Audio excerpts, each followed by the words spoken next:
Eh. The camera kind of sucks. I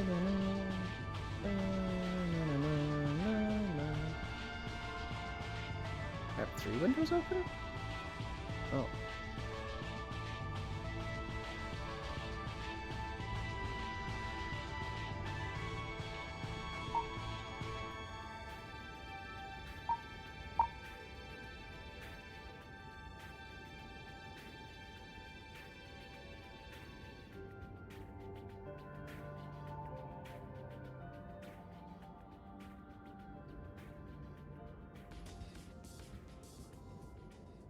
Ah!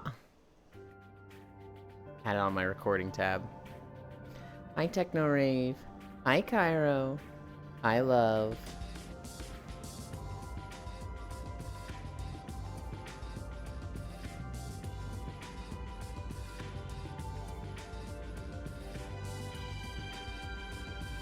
I'm looking for a good camera spot. I thought I had one, and then when I was looking at it, I was like, this camera spot sucks. Hi, Unknown. I lost one. Kind of like this.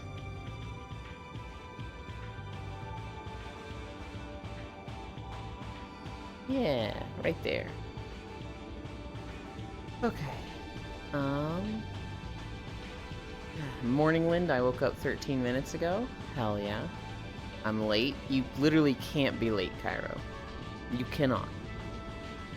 Damn, had no idea you did your walk already? Why do you think I did my walk already? Is this another Star Fox World? It is another Star Fox World. Hi, Bits. Let's get to it. Oh.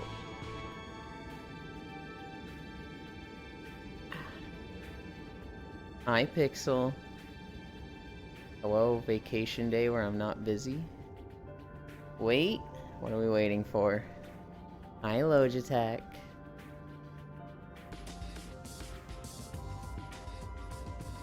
Oh, fuck, you're right, I did not change my title.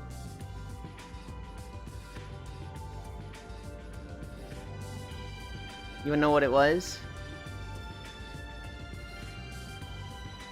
I actually woke up to my alarm today. That's why. Normally I wake up like an hour or two before stream. Plenty of time to like look up videos and like do some video game stuff. Today? Fuck, you're right. It is a beach day.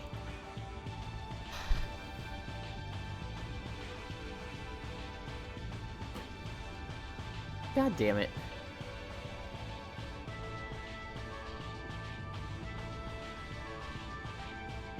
Beach episode. God, I completely forgot about beach day. That means I gotta find. I did for YouTube video. Thank you, Freya.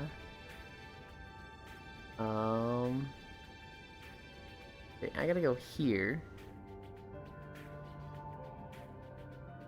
Playlist. Beaches.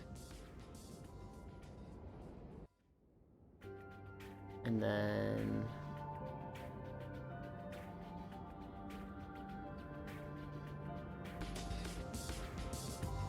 Is there a beach video we haven't done in a while? I don't think so.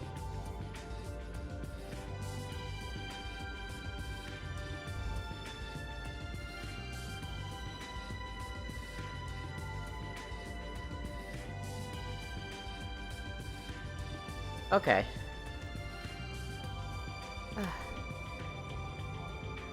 Also, beach day, Cutelin. Is this Funkin' Fishina? This is... Fishina. Yeah. How do you know that? Jesus. Max Scuff Day. You know, it kind of was a little bit of a scuff day, because, like, I turned my hands on, and for whatever reason, my left hand here, it thought it was 5 feet diagonally away from me. And I was just like... What's going on with my hand there? Can't click my menus. And I was like, oh god, please don't make me deal with this right before stream. And then it ended up being fine. To top it all off, you're in a winter world on a beach day. Yeah, we need to find another world.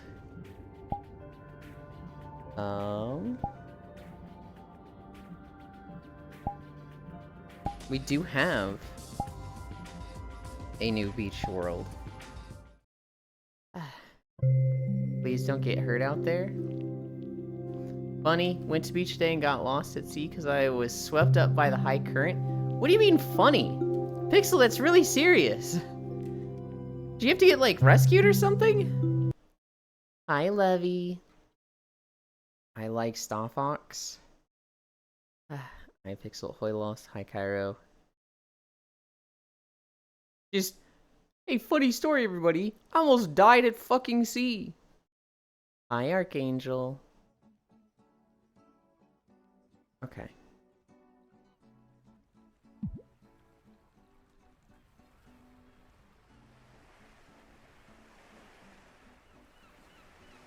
But there's people that recognize this map. Hi, Yuki. You are not late. You cannot be late as a viewer. I'm like in the water there, aren't I?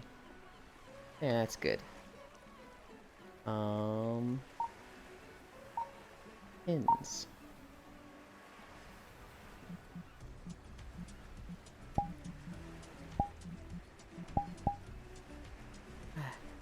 I'm glad you're keeping your streak going, unlike me.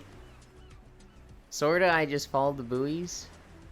Did you even get rescued, or did you just, like, swim back? Hi, Icy Fire. Trying my best to keep it going. All my streaks are dead. I have to bring my camera in close, so that you guys can't see me change. Okay, so don't look. Right? In fact, what is it? Look at me. And then I can tilt this up. Yeah.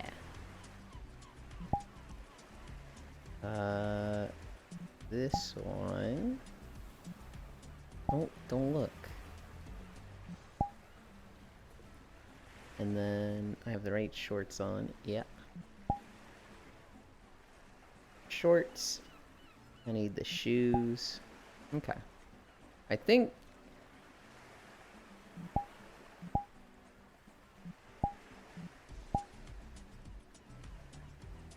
Perfect. There.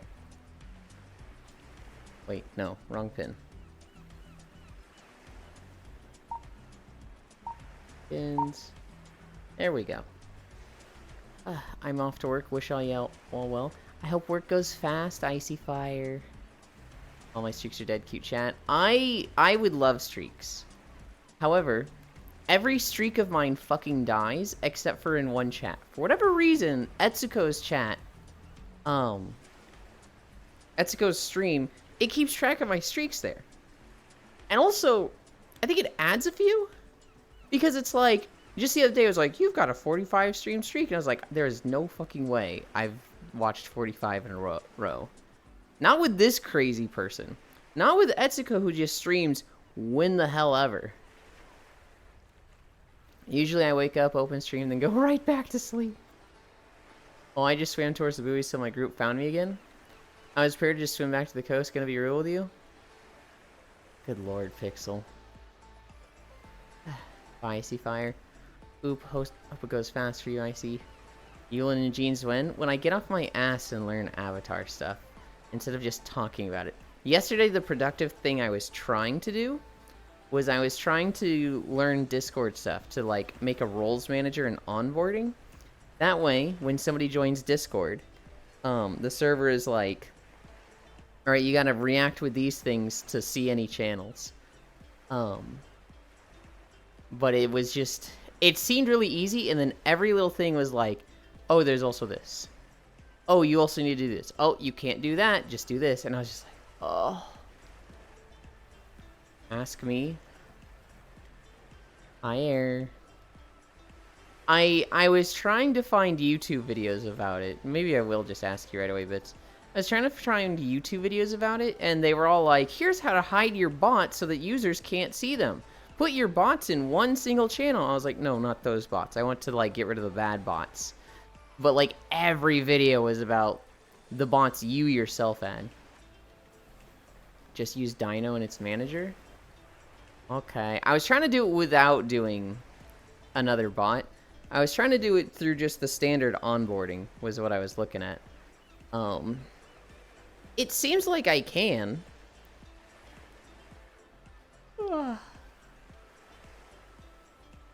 Just annoying. I'm glad I get to continually impress you with my nerd cred. I don't know. I played that game, Cairo, and I just don't remember it. It's like steel trap memory. The easiest way would be to set up the introduction thing Discord has. That's what I was working toward. Hi, Kisu. And again, it's probably easy. It's just I couldn't find a video that was just like, do it like this. And every time I was like, okay, I think I got it. I think I understand how it works. There was one other thing that was like, oh, you need to do it like this. You can't do it like that. You need to set a specific role for this. And it's like, ugh.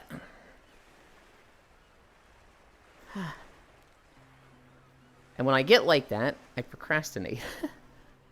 Star Fox is one of my favorite franchises, but I don't talk about it because I don't want to be associated with furries. I understand that entirely. I wouldn't say it's one of my favorites, but I do like My Little Pony Friendship is Magic, especially the first season. Now, I have a story as why. I did a challenge that I fucking failed. Where it was like, if you want to hate on My Little Pony, watch the first 3 episodes. If you can watch the first 3 episodes, then come back here and then talk shit. And I was like, I'm gonna do it. I'm gonna watch those 3 episodes. Went and watched them. Went and watched 24 episodes within like 8 hours. And at the end of that, I was just like, oh my god, what just happened? I just watched all of it. So I couldn't talk shit. I took this guy's challenge and I failed. Hi, Kiark. But like, while I think it was really good, at the time, especially back then, less so now, but still the case, you say you like My Little Pony and people are like, what the fuck? I don't hate My Little Pony, I hate on me. No! I mean, it's the same woman who worked on Foster's Home. It's going to be solid. It was. She also worked on, Powerpuff Girls. Hi, Wrath. She's just a fantastic writer. Which is what everybody raved about with My Little Pony. Did I say hi to you, Global? I don't think I did. Hi, Global. Discord talk, really? Why is that, like, disappointed? Are we literally not allowed to talk about Discord? Oh. Because you pretend to not have Discord. Alright.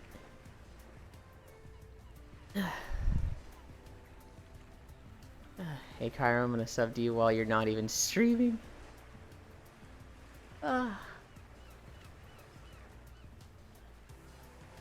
Guys, I gotta fix my sleep schedule. It feels like I'm just sleeping too much. And the reason for that is because I sleep 3 times a day. And they're all short sleep. But it never feels like meaningful sleep. Feels like I can't get shit done. What the heck, Techno Eplin? But thank you.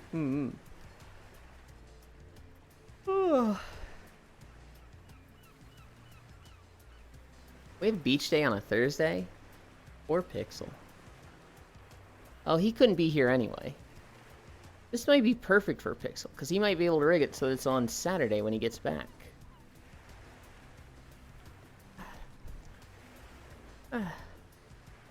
Why do you care if I have Discord or not? I care if you have Discord or not, Global. Because you actually send me stuff outside of stream.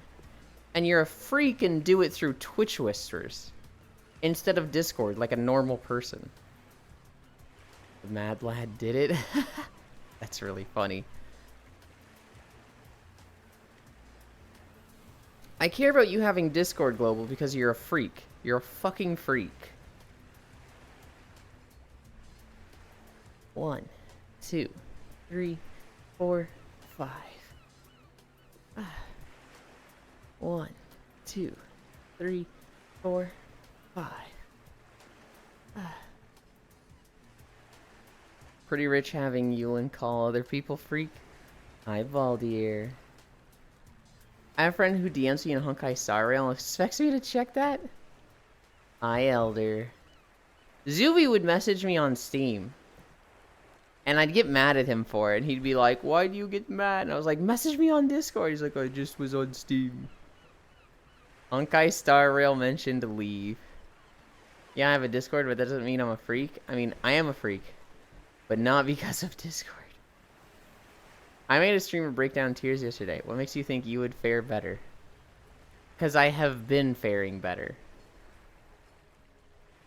1, 2, 3, 4, 5. Because while you are an enigma and weird, the things you do don't actually bother me. Don't take that as a challenge. 1, 2, 3, 4, 5. 1, 2, 3, 4, 5. I have Discord and I'm not a freak. Yeah, I don't know why people are associating Discord with being a freak or not. Challenge accepted. It's like, if you have a Discord, it's just nice and easy to use to message people. But like, this freak right here in my chat, Global, goes out of his way for 1.5 years to not use it when messaging me.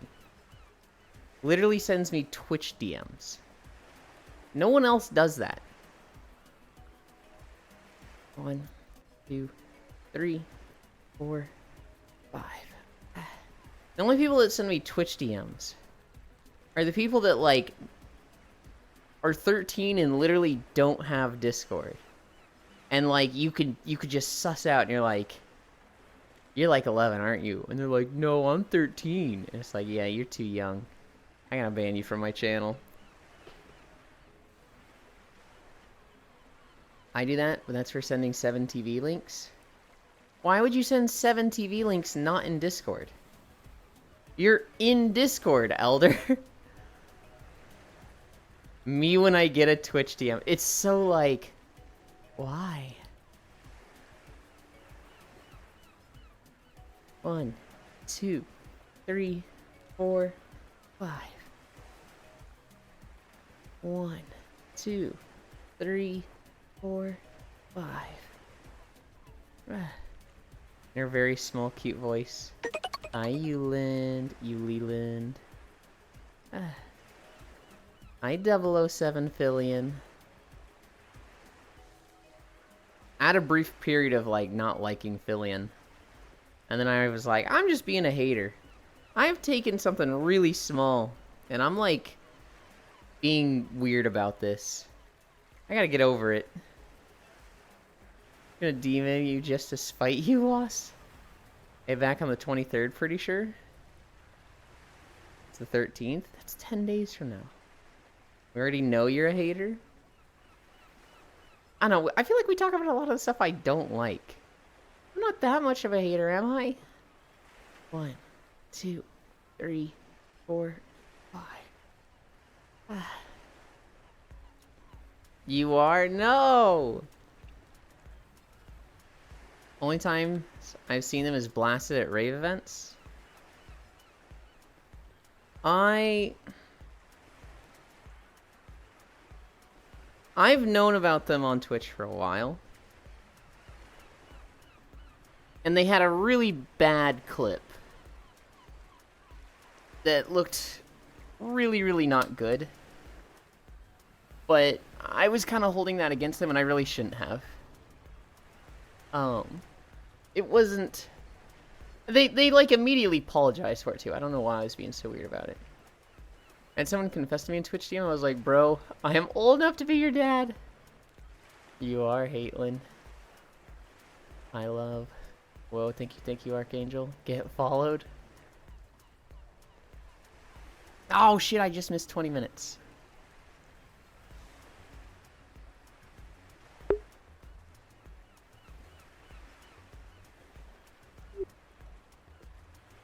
I was yapping.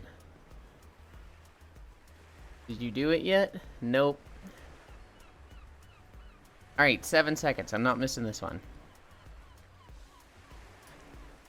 Hey, Yulin, do your best banjo impression. Go-huh! There, that's it. That's my banjo impression. Whoa! No, he doesn't. Well, he does go whoa, but Guh is the big one I remember.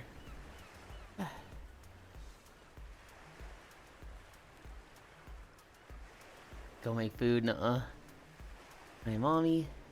That was Crash you just did? No, okay, so Banjo does go whoa. But Crash Bandicoot also goes whoa. With Crash, it's like a gargly whoa. It's like a whoa! Which is why I love Basilgeuse in Monster Hunter so much. Because he sounds like fucking Crash Bandicoot sometimes. He's fucking roaring and then you knock him over and he goes, whoa! It's like, what? Crash goes whoa, Banjo goes whoa. I think they both go whoa. 1 minute down.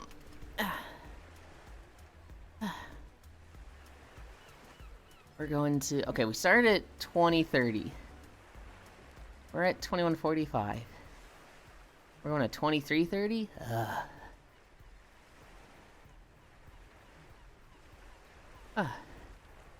Kazooie does the paw paw paw. That's the Kazooie impression. Paw paw paw when she shoots eggs.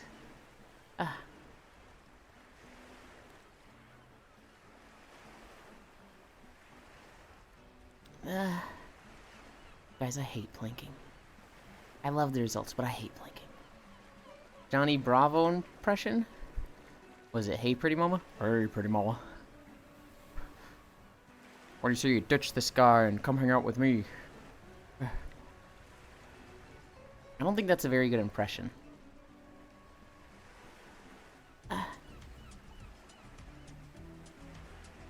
Yulin impression? Guys, I really like walking. I'm not a hater. Here's my 5-page dissertation on why I hate this game and its developers. Oh god, stop. Shut. Hi, Kawaii Paka. I don't wanna.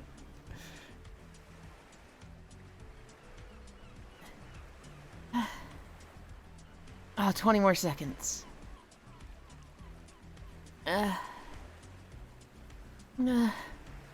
10, 9, 8, 7, 6, 5, 4, 3, 2, 1, 0.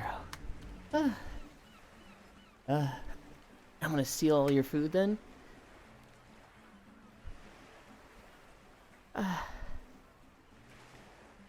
Why was that so emasculating? You saw that as emasculating? Okay.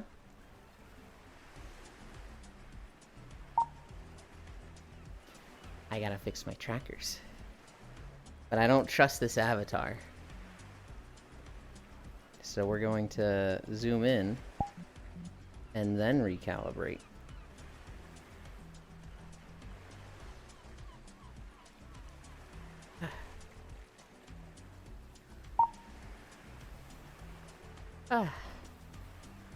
Move this here. Move that there. That's good there. Turn that sound off. Did anybody recognize the world? Anybody recognize the beach we were on? Ooh, that's a little loud, I feel.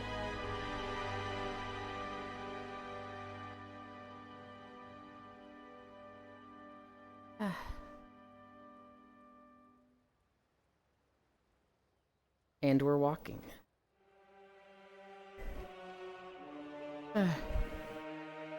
Noko Neko or something like that. It is specifically called Neo Neko Beach. Close enough. You get full credit. Oh, I need to redo this video. I think I have it in my notes. Redo this one, and I haven't yet. There's two problems in this video. One, I fuck up the first part of this walk, and so I do this beach twice. And then I think later on I fuck it up again. Oh, no. I think I deleted the footage, but I think that's okay. I think I can take the edited video and cut it, and add a fade transition where it needs it, and then just snip that first part.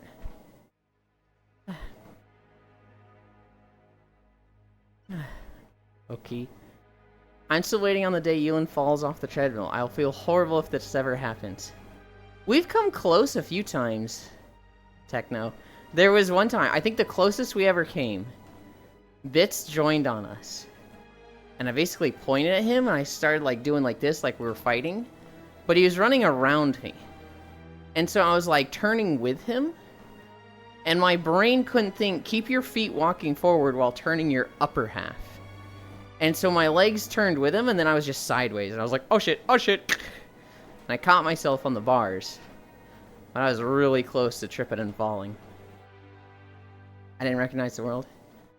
I vaguely do, but I don't remember the name Neo Neko. I'll laugh my ass off if that happens. I was watching Solanine this morning. And Air's a mod there.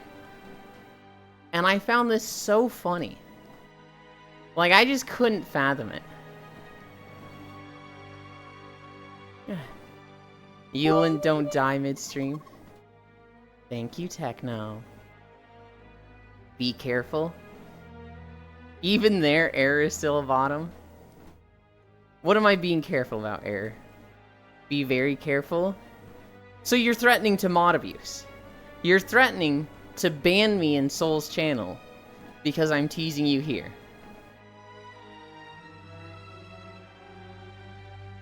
No? So when you say be careful, be very careful, that's not a threat. I'ma hit you? I think you should do it, Air.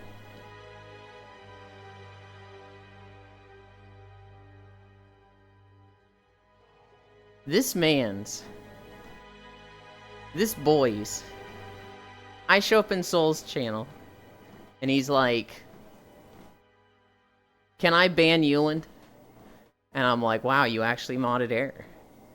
And Air's like, I'll have you know I'm a great mod.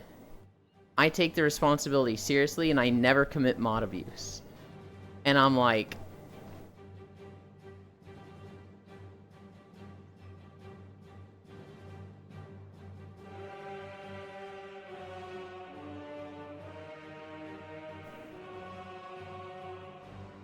I don't have permission to harass you, but I have the permission to harass Bits. Banlin, I'm gonna threaten you with food. Sure. Does Bits know Solanine? I feel like surely Bits does. But I don't know if I've ever seen those two interact with each other. I threaten, yes, but do I actually do it? No. I literally call her mom. Of course Bits does. You know, I think I do remember that, Bits. I think I do remember that you call her mom. What the fuck? What do you mean, what the fuck? I don't know who every person you're friends with. I don't keep a fucking, like, whiteboard with the fucking red lines being like, these are all of Bits' interactions. We've got them all memorized. That'd be fucking weird. Oh yes, Bits has gotten timed out there. Shame on you. Alright, here it is. Here's the fuck up. I'm just like, oh, I'm like not stealth or something. I'm just gonna redo this video. You can see I was playing a blood elf.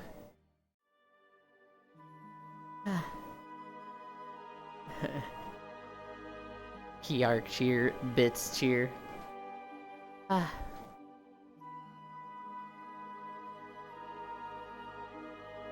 We're in Zandalar. You can see the big Peruvian mountains. We actually have news involving Peru. Let me bring up my notes.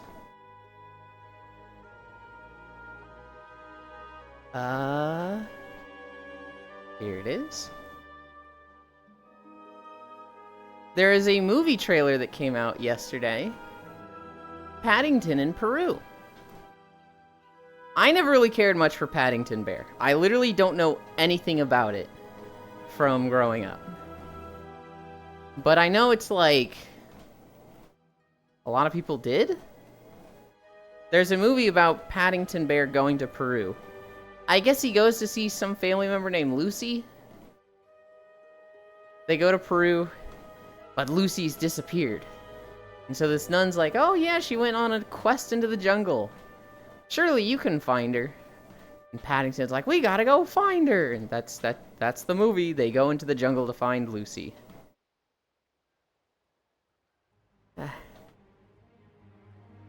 You can ask all 6 who I mod for that I'm a good mod.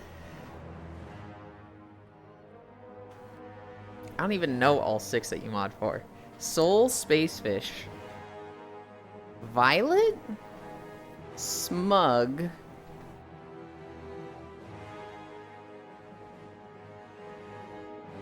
I have no idea who else. Oh, there's the one friend with the skull emote. I don't know who the 6th would be. Violet? Nope. Okay.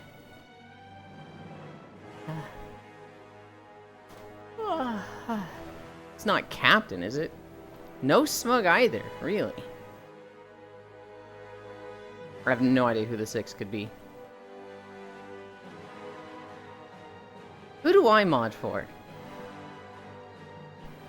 PayPal is trying to get me to sign up for a business loan, and it's honestly so tempting. No, Bits.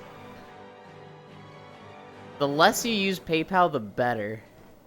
I fucking hate PayPal.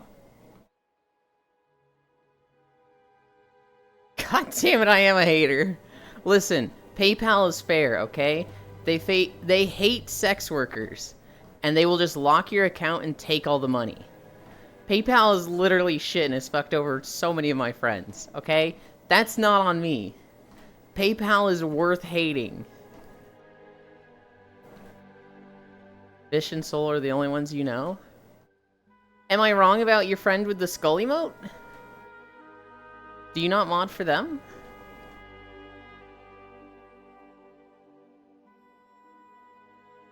Wait, are you friends? What do you mean by wait, are you friends?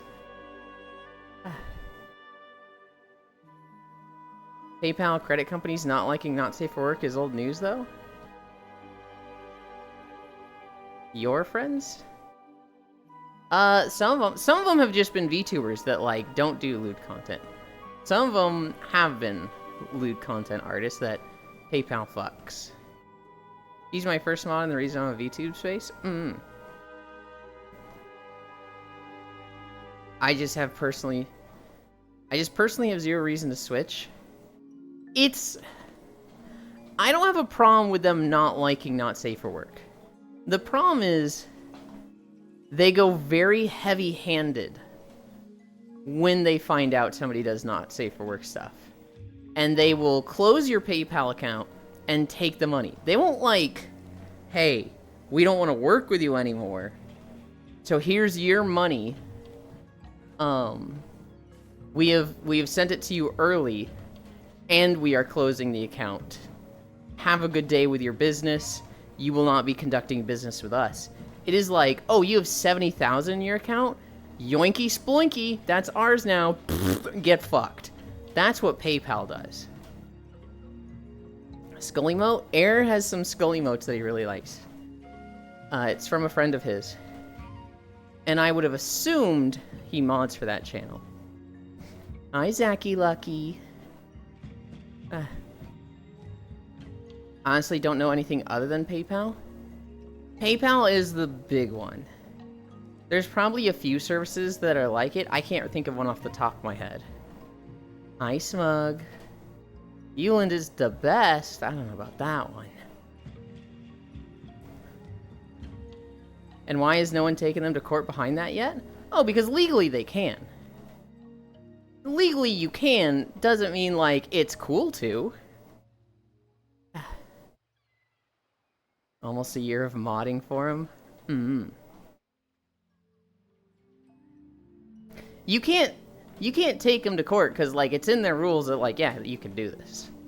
Like, in their contract, they have it so, you know, we can do this. You could take them to court, you would never fucking win.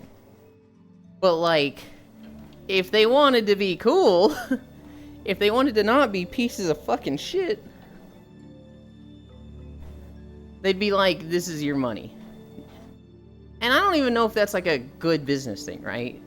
You know, I could say, they'd have a better reputation, people would recommend them more, people wouldn't have a problem with them, and be looking for competitors if they did this, so in the long run, it'd be better business and more money for them. It might just be good business.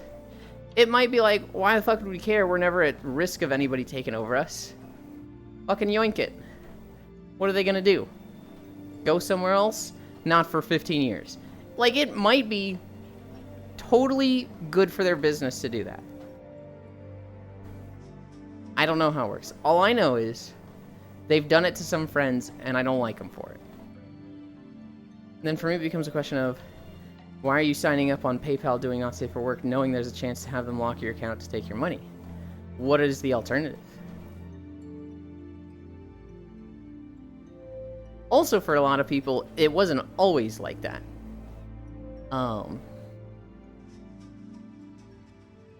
Cash App? Allpay?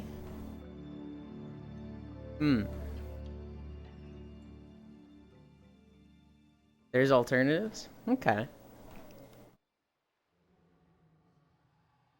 Are those as integrated into as many systems? Because I know, like, a lot of the streaming things like OBS are very integrated with PayPal. Our tracker's being weird.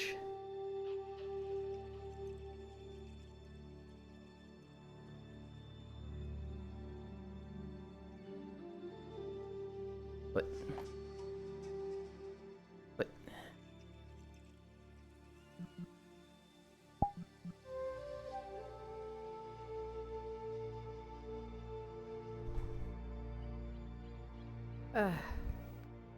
Butter?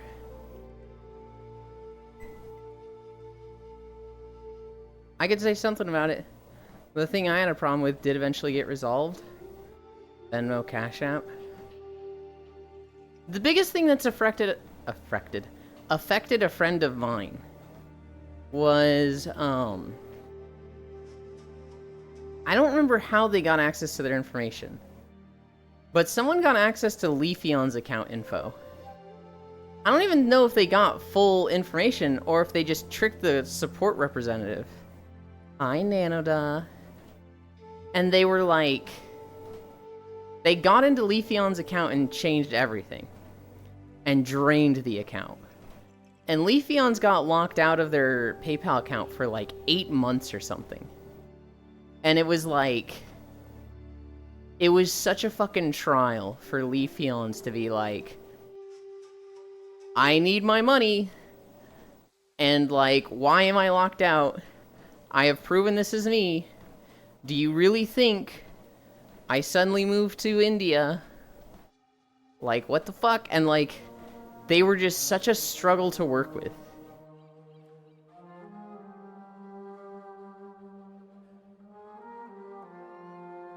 I don't know, I've had that issue before too, and PayPal support was fast as fuck about it.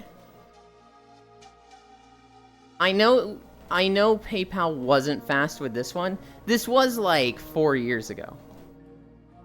In fact, I was actually out at TwitchCon when it happened. This was like 4 years ago.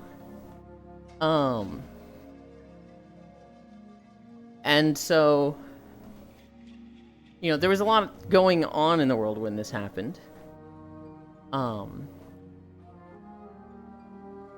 They did eventually fix it. To their credit, Leafeon's did eventually get all of her money and her account. I think she closed the account and just opened a new one once she got her stuff. She was basically like, PayPal, I need a new account. Just fucking close this one. I need a fresh start. And they were like, okay. I just remember, like, she didn't have money for 8 months. And, like, she closed off donos on her stream. I was just like, hey guys, I know it's not as good, but if you can go through Twitch, it'll actually get to me.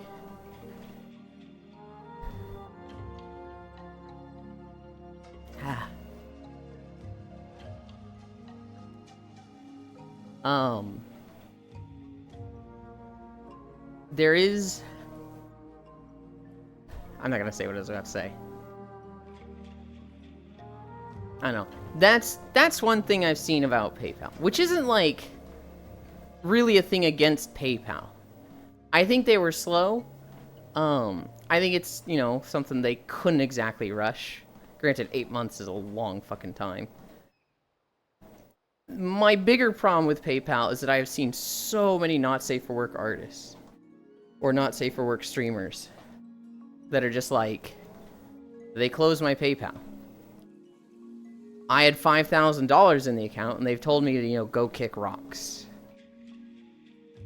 I think I was on the phone with them for like an hour because they needed my ID and stuff in that time. I got everything back and they reversed all the charges and such. That's good.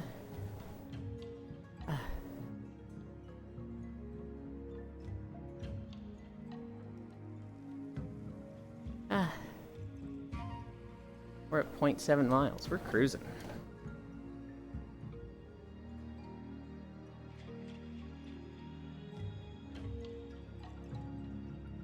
I looked at BDO beaches. The beaches in BDO are not going to be fun to record. There's a lot of them. And there's a lot of cliffs, so it's hard to, like, check for a beach. So I was going along a beach initially. No, I marked it like, yeah, I can record this. And then it became a cliff, so I was trying to swim around, but you have super reduced speed when swimming in BDO. And so eventually I got to the point where I was like, okay, I'm realizing that this cliff goes a long way around, and I should not try and swim all the way around this, like, cliff. I need to go up on the shore, up to the cliff. Oh, God. I'm gonna tell Fish you talking shit? She's gonna believe me over you. You do realize that, right? Nuh-uh. You think you get to be a brat every stream and have a reputation of being a little brat and then show up and go, Yulin's bullying me. And she's gonna like, oh, error. Oh, I can't believe that happened. I'm not a brat. Yuland is bullying people with love. Also, error. And I'm not saying she does owe me anything. I'm not saying Spacefish owes me anything at all, but she probably feels a little guilty right now because she missed Stardew. So, like, she's gonna look at me in a more sympathetic light than usual. I could go to her and be like, Error's bullying me. So you extort her? No. I don't extort her at all, and I'm not going to imply anything like, if she came to me, you know, Error said you were being a brat. Yeah, well, you missed Stardew. It's not happening like that. I'm just saying, she's gonna look at me in a very favorable light.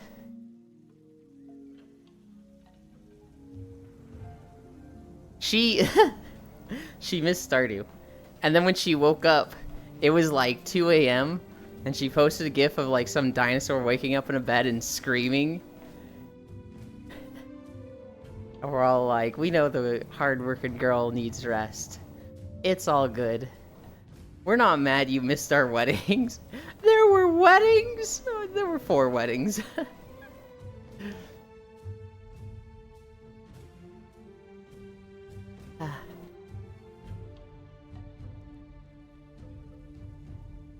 Shine went and posted the clip of Benny talking to the quest board. He's like, Shane has a quest for a smallmouth bass. He wants to rub it on his knee. And I was like, what the fuck does George want a smallmouth? Why does he rub everything on his knees? He's like, no, it's Shane. And so he's like, he misses fish. She used to rub his knees, I guess. With her not here.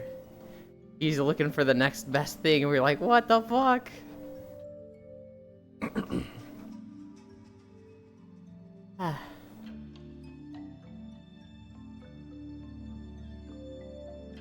Eland is bullying people with love and love.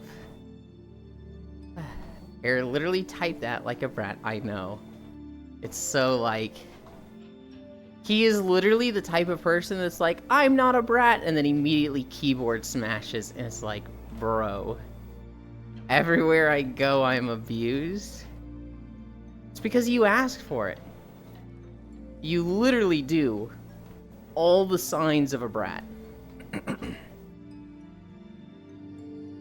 I did not. You literally said, I'm gonna tell Fish you talking shit. No one brought Fish into this. You were just like, I'm gonna go tell her that you're picking on me.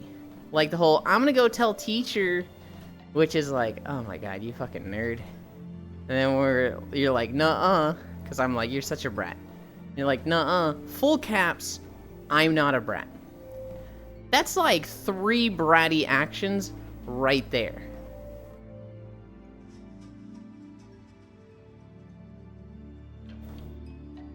And you just do that.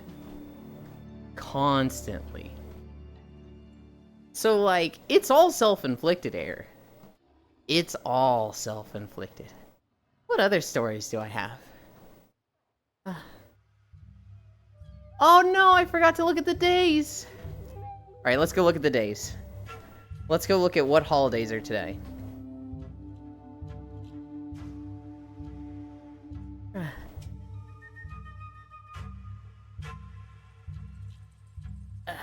Can I click on them while walking?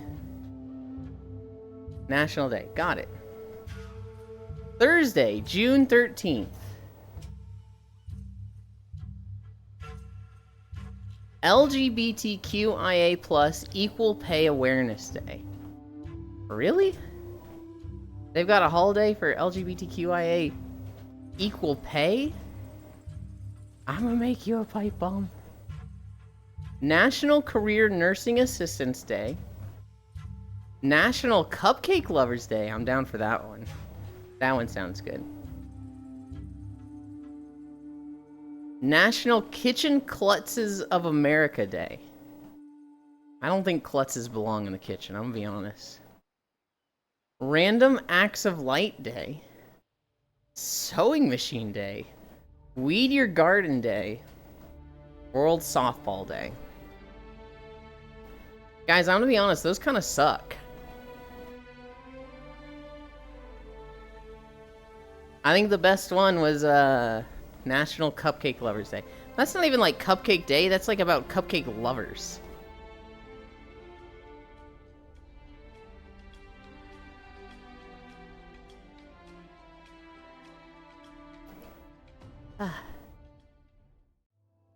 The days today were boring. We saw a TennoCon announcement. And if you watch... So TennoCon will be July 19th and 20th. Equal pay sucks? Yes, Air. That's exactly what I said. This is why you're a brat.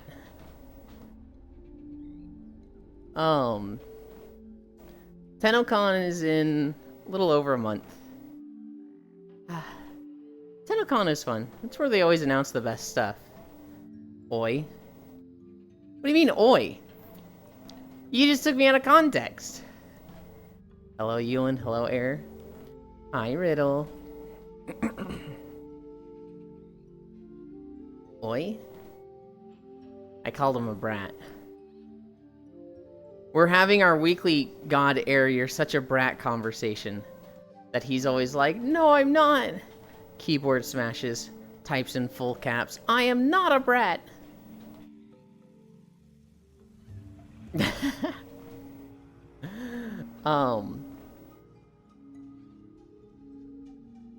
TennoCon, they're going to show more of, hopefully, the, like, oh, what is it, 1999? They've been teasing it for, like, 2 fucking years. But it looks like we're going to get past versions of the Warframes before they became Warframes. So, like, we've seen Mag and Excalibur in, like, a human form. Dark Sector? Yeah.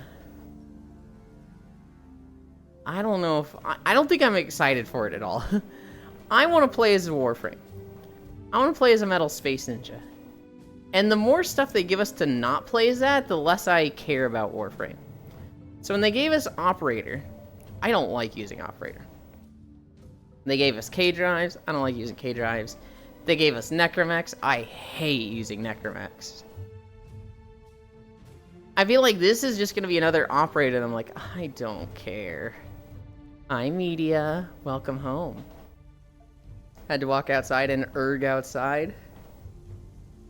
It's an alternate universe?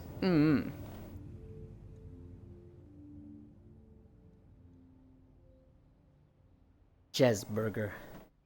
Chesburger. I had the most pitiful burrito this morning. So basically, it turned midnight, and I was up till like 5 a.m. So I had my little box of crackers, 420 calories. I had a glass of milk, 100 calories. But I'm like still hungry. I'm still like, oh man, I still want food. Well, what do I have left for food? I've got a bowl of oatmeal I can have, and I can have a burrito I can have. But like, to eat either of those when it's not even 5 a.m., I feel like I'm leaving myself no food for the rest of the day. So what I did was, for that burrito, I had eaten half of a can of beans, and the other half I put in this little, like, small Tupperware. I went to that small Tupperware, and I was just picking some of the beans out of it, just as, like, a little snack. Which meant that when I had the burrito this morning right before stream, it was, like, an offensively small amount of beans. Like, if you were at a place and you're like, hey, can I get some beans for this burrito? And they put, like, a spoonful on it, you'd be like, can there be fucking more? Jesus. So I had, like, no beans on my burrito this morning. Because I ate half of the beans early. There's such a weird niche Yulin problem. They should give us operator only mode. Or make the operator overpower, like possessing enemies and shit. I like it. I would like operator to just be a playstyle.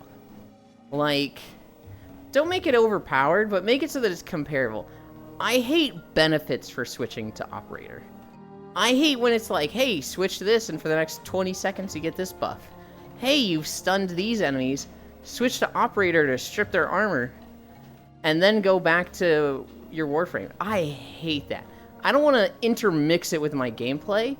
I want to not use it. If it has to exist, let people just exclusively play as it. But, like, I don't want to use it at all. Make it so that, like, it either gives me passives. Lost one! Make it gives me passives, or, like, is just something I don't have to deal with at all. Which, you don't have to. Warframe is easy enough that you really don't have to fuck around with the operator.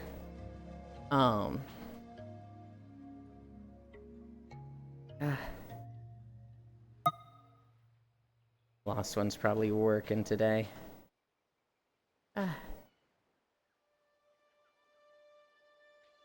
I got it, Lost one.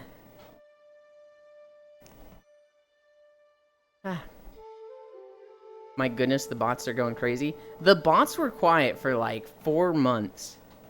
And this past month, they have come back in force. Just fry some eggs and put it in your burrito? Oh, that's too much effort. I'm craving spicy food lately? You will never see me craving spicy food. On check. I get less bots than anyone else? Am I that unpopular? That is not a measure of how unpopular you are, media. My best viewers! Yeah, they're running rampant again.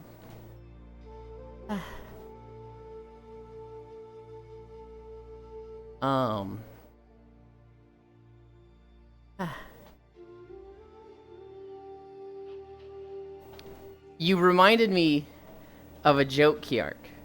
So one of our friends, Fusion TSK, who I love dearly,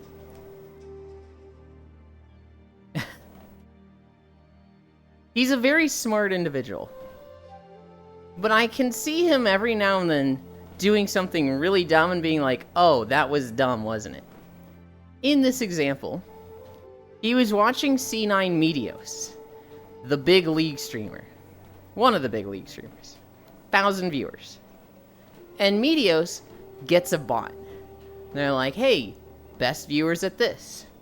And Fusion responds to them, wow, best viewers? I can get the best viewers for my stream when I start? Incredible.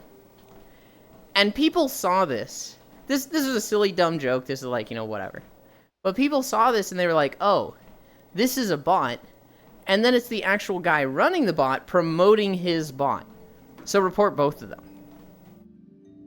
So Fusion had like 300 people report him. And he got banned on the spot. And he had to like contact Twitch and be like, hey, I thought I was being funny.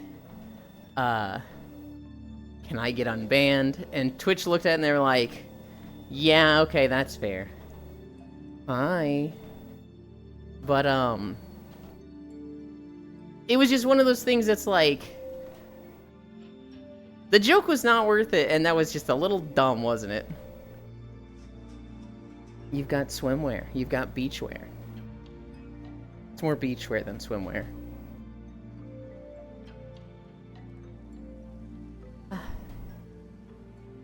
You're not unpopular, media. You are famous. I was just in Soul9 stream and 3 of them came out of nowhere.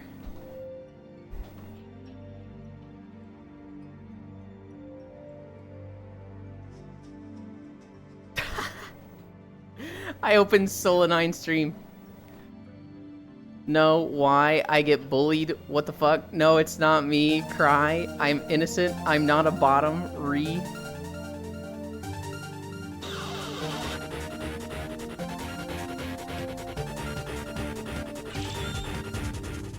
Fuck you. Hi, Soul9. I'm happy to see you back. I missed you. What I was doing is we were discussing the bots. And, somebody was just like, I just saw a bunch of bots out of nowhere in Soulstream. So I go check out, the Chatterino page for your stream. And what do I see? The last 10 of the 15 messages, Air saying he's not a bottom or a brat. Which is a conversation we've already had in this stream today. God, I love Air. Thank you again, Soul. Baited him. Twitch is going wild lately with the bans. Many innocent streamers, especially in the VR chat scene, are getting hit by bans nonstop. I wouldn't call them innocent media.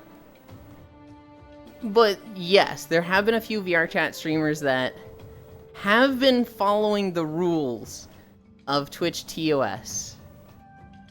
But like, in a gray area that historically Twitch has been fucking bad about, like, being consistent and enforcing properly. What a dum-dum. It's a small bean next to you, Elin. It's Freya. Wait, Elin Gad is out.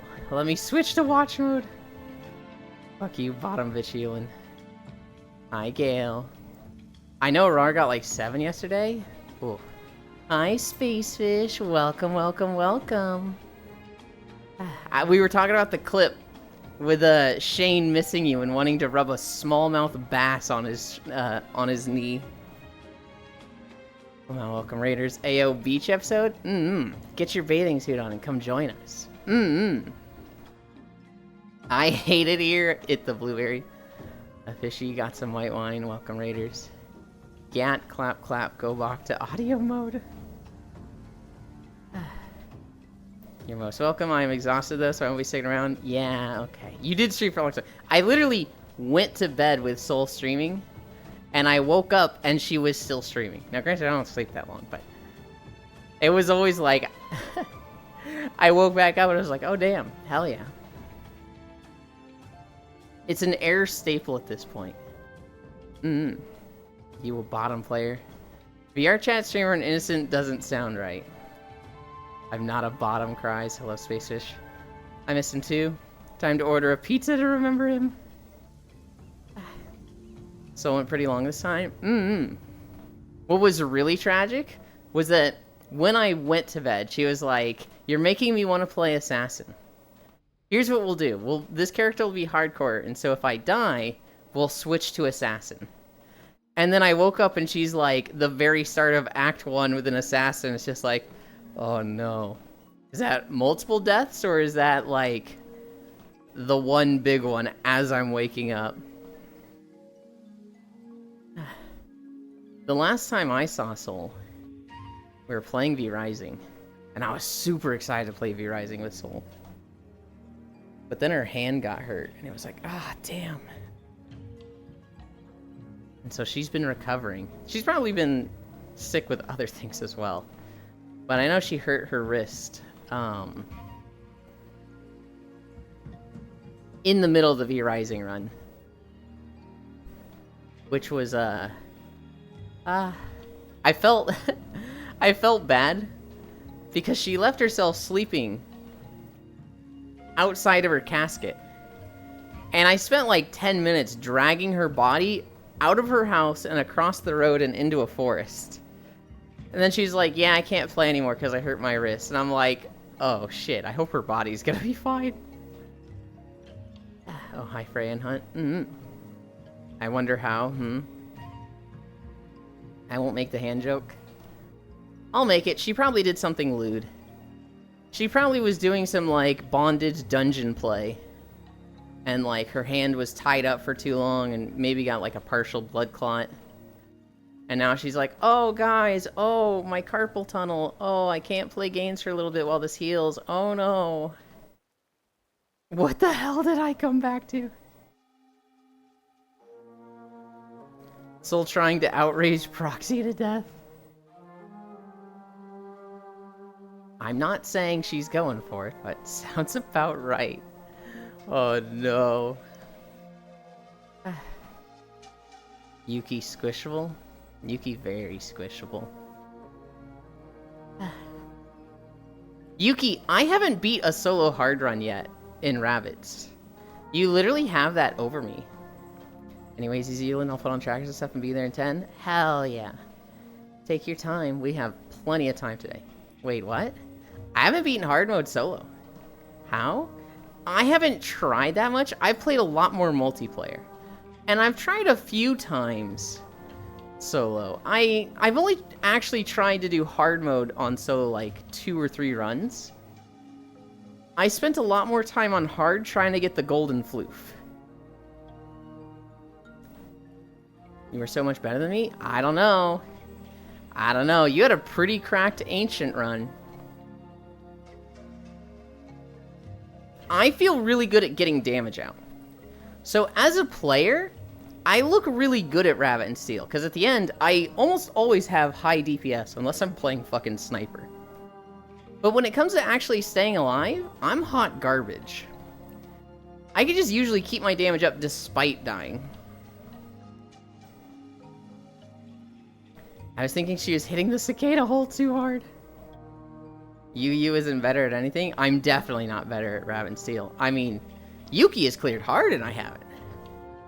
That is a clear defined measurement of one has done something and one hasn't. You got cat today, Ewan? Nah, you're just hot, you. Wow. Freya's like, you're not good at games, you're just hot. I can't believe this, Freya. I mean, thank you, but... I'm expecting the typing to be like, that's not what I meant. That is a defined measure of I had better luck. I don't think it's luck. Not what I meant exactly, damn it. I don't think it's lucky. What I do think it is a measure of, like, effort. You've put a lot more effort into clearing hard mode than me. I've put a lot more effort into clearing normal with a golden floof than you. So, like, because I've put so much time, and I'm good enough, and you would be good enough to do a no-hit normal run. Because I put more time into it, I've done it, and you haven't. With a hard mode clear, you've put a lot more time into it, and I haven't. And we're both good enough. You've gotten it, and I haven't.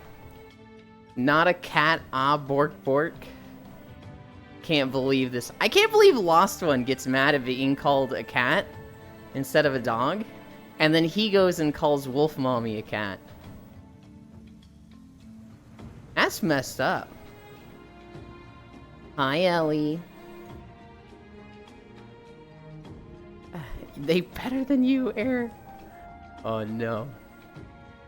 This is a fine measurement of better luck.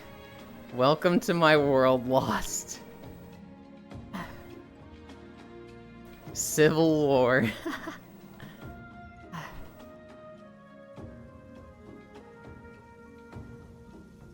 Oh god, I can feel like a hair in my right eye. Did I get it? I think I did. But Lost hasn't fallen that low, though. Lost One is surprisingly good at Rabbit and Steel. They found the spell sword, and they were just like, oh, this thing fucks.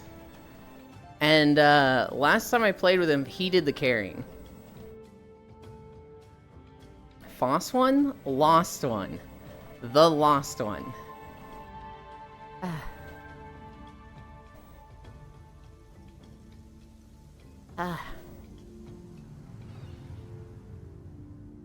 I don't know. Yuki, I had that druid run I was talking about all yesterday. And now I'm just like, shit, am I a druid main? I really want to be an ancient main. Especially since Etsuko, a friend of mine, has been, like, drawing my OC as the ancient on their stream. Like, when that's completed, I never want to play anything but ancient. But, like, oh god. I just feel so much better at druid. The cat. You are cat-sitting, Yuland. Why am I getting bonked? Yeah, nice avatar there. You're just saying the cat. You are cat-sitting. There's literally no cats here. We have a wolf mom. We have a warframe. And soon we will have a fairy. There's no cats. Oh, you're just randomly bringing up the IRL cat. Okay. Yes. I do have cat sitting today. Yes. Oh, that's what that was. Yuland is a druid? It's talking about the IRL cat you're watching? Yes.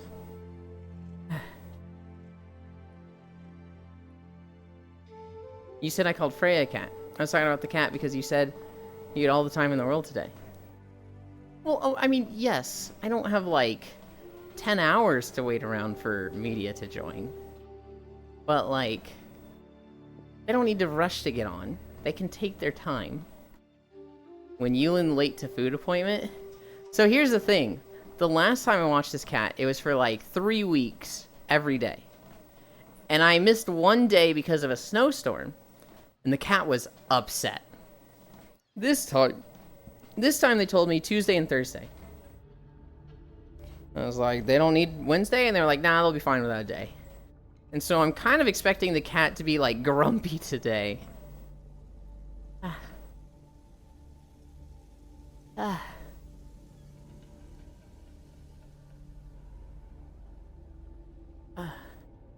Oh, here's a story. I want media to be here for this one, actually. I saw a video of glow-in-the-dark baseball. So, I guess this is just a thing now. There was a, it's not like an adult or minor leagues. What is the league of baseball where it's like, it's adults, it's official teams, but it's not like the actual professional teams, it's like your local baseball teams? Not the only one grumpy at you. Beer league? Maybe. That called baseball? They did a game where both teams wore glow-in-the-dark jerseys. And so the game starts, and they turn off all the lights. And then they turn on these, like, massive, like, flood UV lights.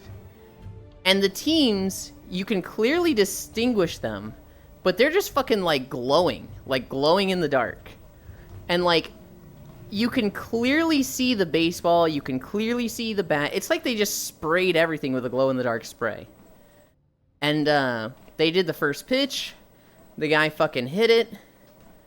It went past first base.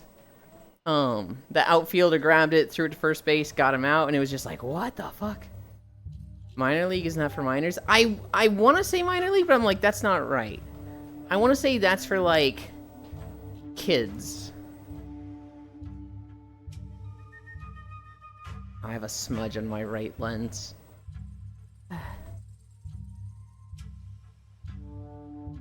I gotta fix it. I gotta fix this smudge. I'm gonna mute, though. We need to do that for Femboy Hooters? Is Femboy Hooters still open?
That's a joke I haven't done in a while.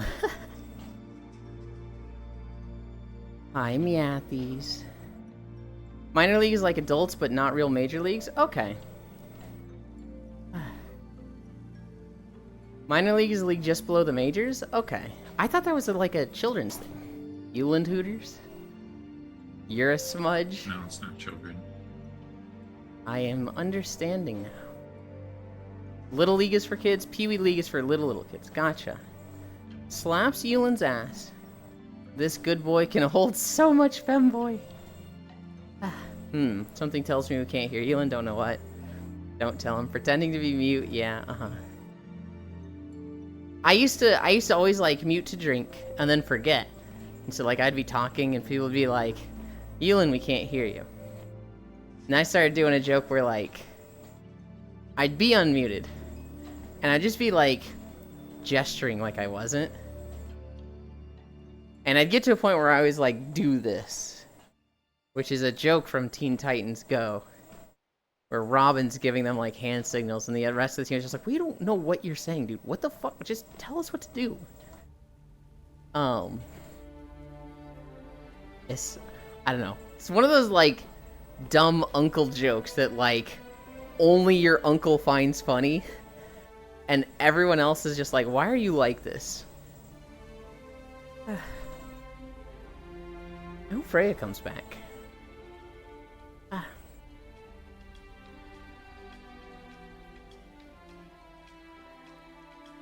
Uh-huh, a Matt, a Gale.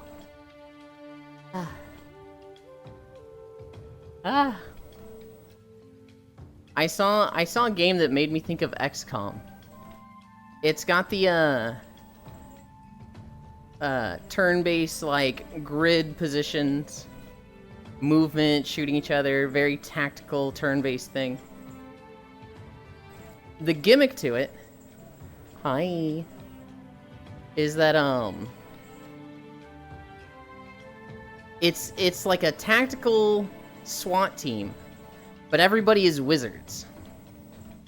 They're all wizards. Everybody is a mage that has special abilities. It was called Tactical Breach Wizards. And your team is 4 characters. The first guy is the Navy Seer. Get it? He's a seer. He can see into the future and remember all of the prophecies that he sees. But he can't remember his own tragic backstory. Then there's the freelance Storm Witch. She's an absolute threat for enemies standing near windows. Then there's the Necromedic. She had her license revoked, and so she learned necromancy to help her heal more. And then the character says something like, I can heal you, but I'd have to kill you first. Which is like, wait, what? And then there's the Rebel Riot Priest, who is, it's like a big armored unit that has a riot shield. And they're like, look out, she has a big armored shield. And behind that, she is also armored. And like, that's all we know about the Rebel Riot Priest. It looks very, like a very silly sense of humor game. But it looks cool. It made me think of XCOM. It's probably not going to be anywhere near as hard as XCOM was, but I saw it and I was like, I want to see Toll play this. Shadow Wizard Money Gang. Yesterday you saw the Trailblazer trailer?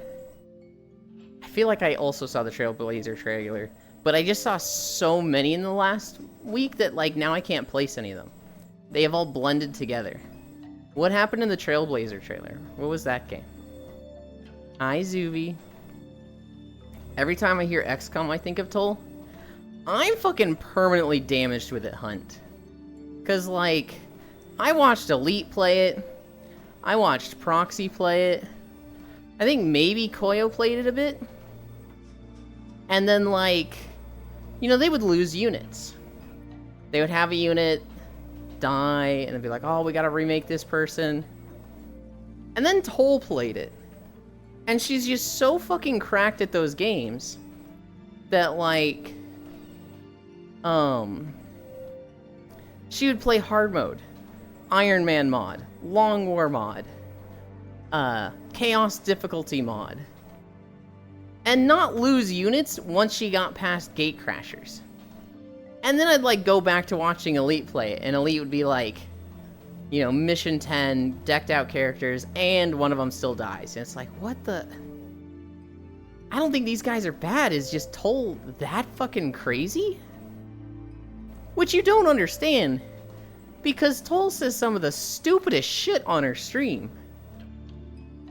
It gives you the sense of, like, she is both a genius and a derp at the same time. She is set after Mission 3. Literally. Behind that armor, she have more armor. And behind her back, she has some massive gat. Trailblazer is the Walking Pod RimWorld roguelike game? I'd have to look at it again. The name is very familiar to me. The name is like, oh yeah, I definitely watched that one. But now I'm just like, I don't fucking remember it. Is that the one where... When you say RimWorld rogue... No. I don't know. That is a collection of words.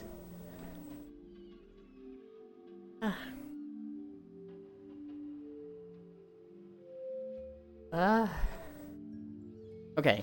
The thing I was waiting for media for. There was a bunch of VRChat layoffs announced yesterday. Did you see this? For anybody that doesn't know, Yeah, I saw that. VRChat announced that they were downsizing their studio about 30%. Which sucks. And it's not a big team, so Yeah. 30% is a lot of people. Their team is like 140 to 160 people.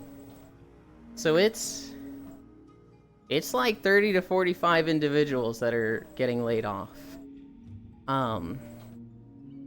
It is there's a lot of threads about it. There was one that I saw from somebody named QDot that was very like informative. Basically, the monetization of VRChat, because it is a business, they are a company, they need to make money. They have got funding from different studios over the years as a startup. So their first investment fund was like 1.2 million. And this was primarily from Vive, but it came from other companies as well. Their second set of funding was like 3 million.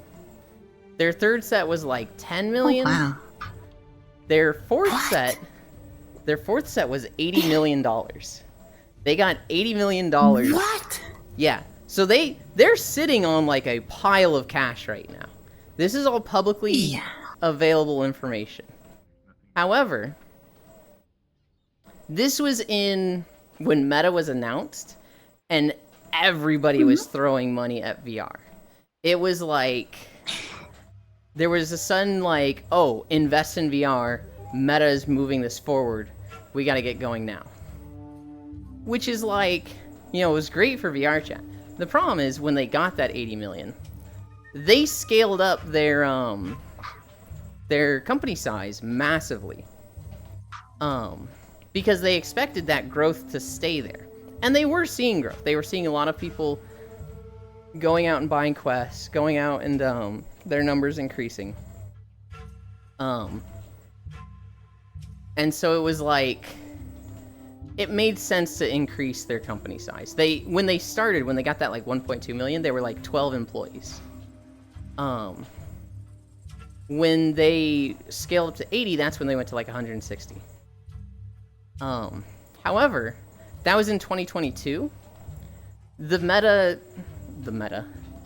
market for funding has essentially died. Nobody is funding VR startups right now. And so when we look at VRChat funding, they have this mountain of money that they're sitting on, but it's just going away. They're spending something like $1 million on payroll per month, and that's only going to last them like 5 to 6 years. And so they've done things to increase monetization, which, we can see there's VRChat Plus, there's the content creator system, the Creator Plus system, I think it's called, where like you can give money to a world creator and VRChat gets a percentage of that. There's also more funding.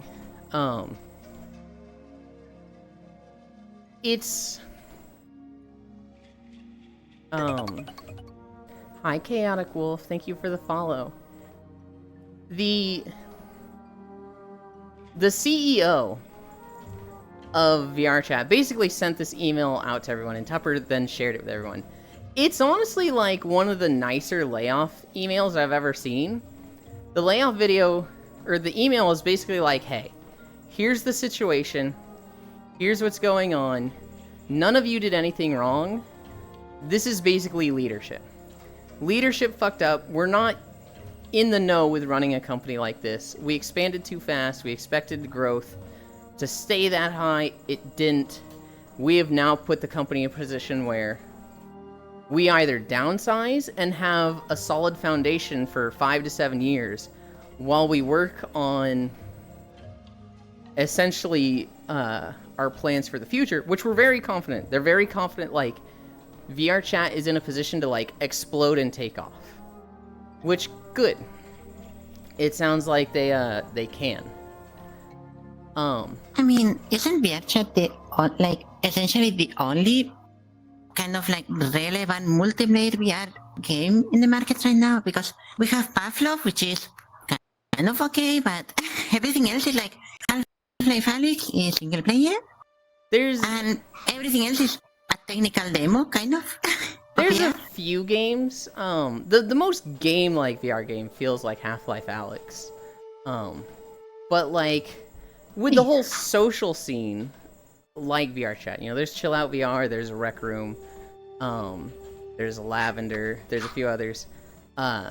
Somebody actually shared the funding that Rec Room got.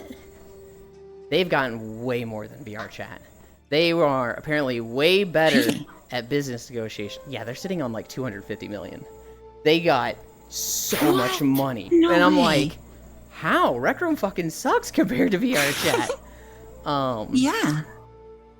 They got a lot of money. But basically every VR game was getting a lot of funding in 2022. It wasn't to say I like remember don't there was one of these games, one of these VR games, that they sent me a message via, I don't know if it was a mail or via Twitter of, you have streamed VR chat recently. How about a collaboration with us? We will make you a world in this VR game and stuff. I'm like, nah, nah. I could see myself taking that. If it was like 2 or 3 times a week, I could see myself doing that at like Tuesday, Wednesday, Thursday. If they made a world, no. But if they were paying me, absolutely. Yeah, obviously. That's the thing. If they were paying me, of course. Oh, so they were just like, we'll make you a world, and you're like, okay, but where's the money? And they're just like, Yeah, we'll make you a no, world. no.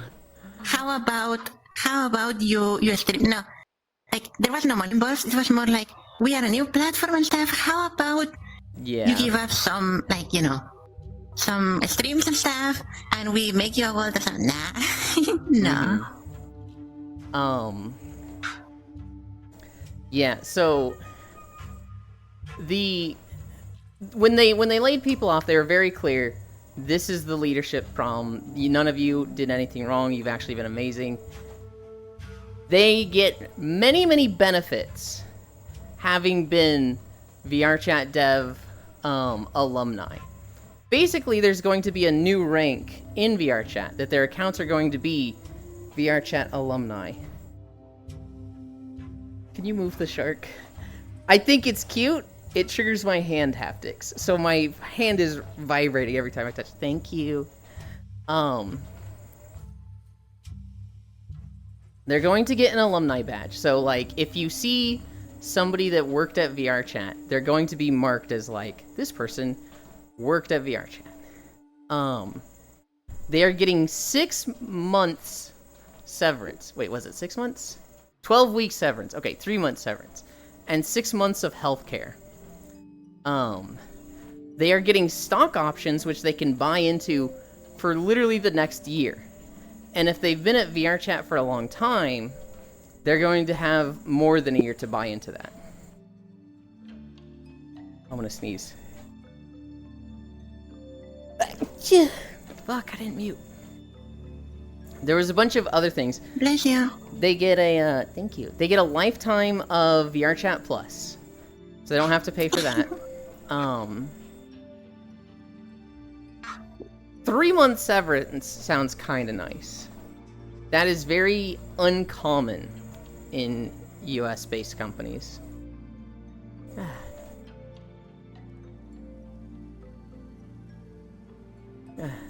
Layoff 30. I see Trailblazer is like faster than light, but you are on ATTE like thing instead of in space with Colony Sim inside of it. Excess overlay dev got laid off. Oops, Mool got laid off, so hopefully they fix it for you. I actually solved the issue with it, Cairo. I have found my problem. Are they gonna work on it independently now? I want to go to the beach now. Gorilla Tag is an institution. So much money. Boneworks Rec Room looks dog shit. Rack Room is twitching. Money wash machine. Don't vibrate Ewan's hands. Bless you, dog. So cute, bless you. It's not that cute. My space fish Julian.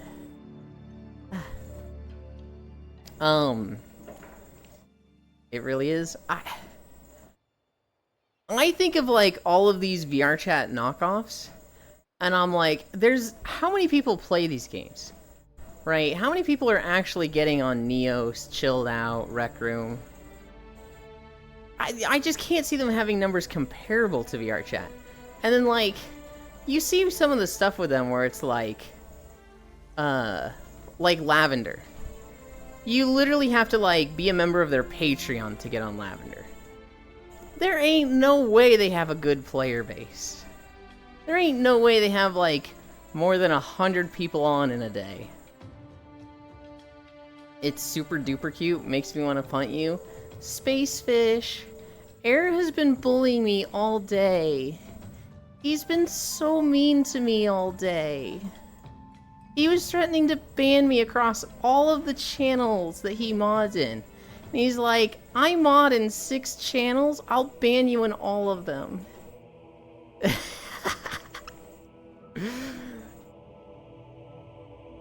Gorilla Tag made 26 million. Seahorse was talking about it, about how, basically, essentially a similar thing in Twitter.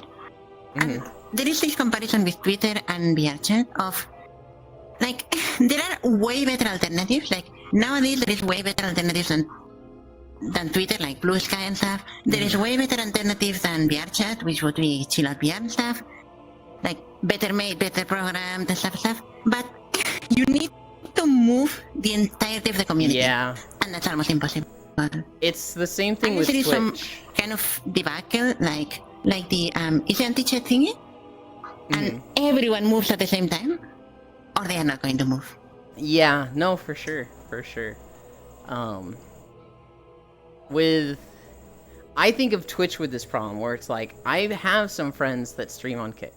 I have some friends that stream on YouTube. But it's like, the vast majority of my friends and people that I watch stream on Twitch.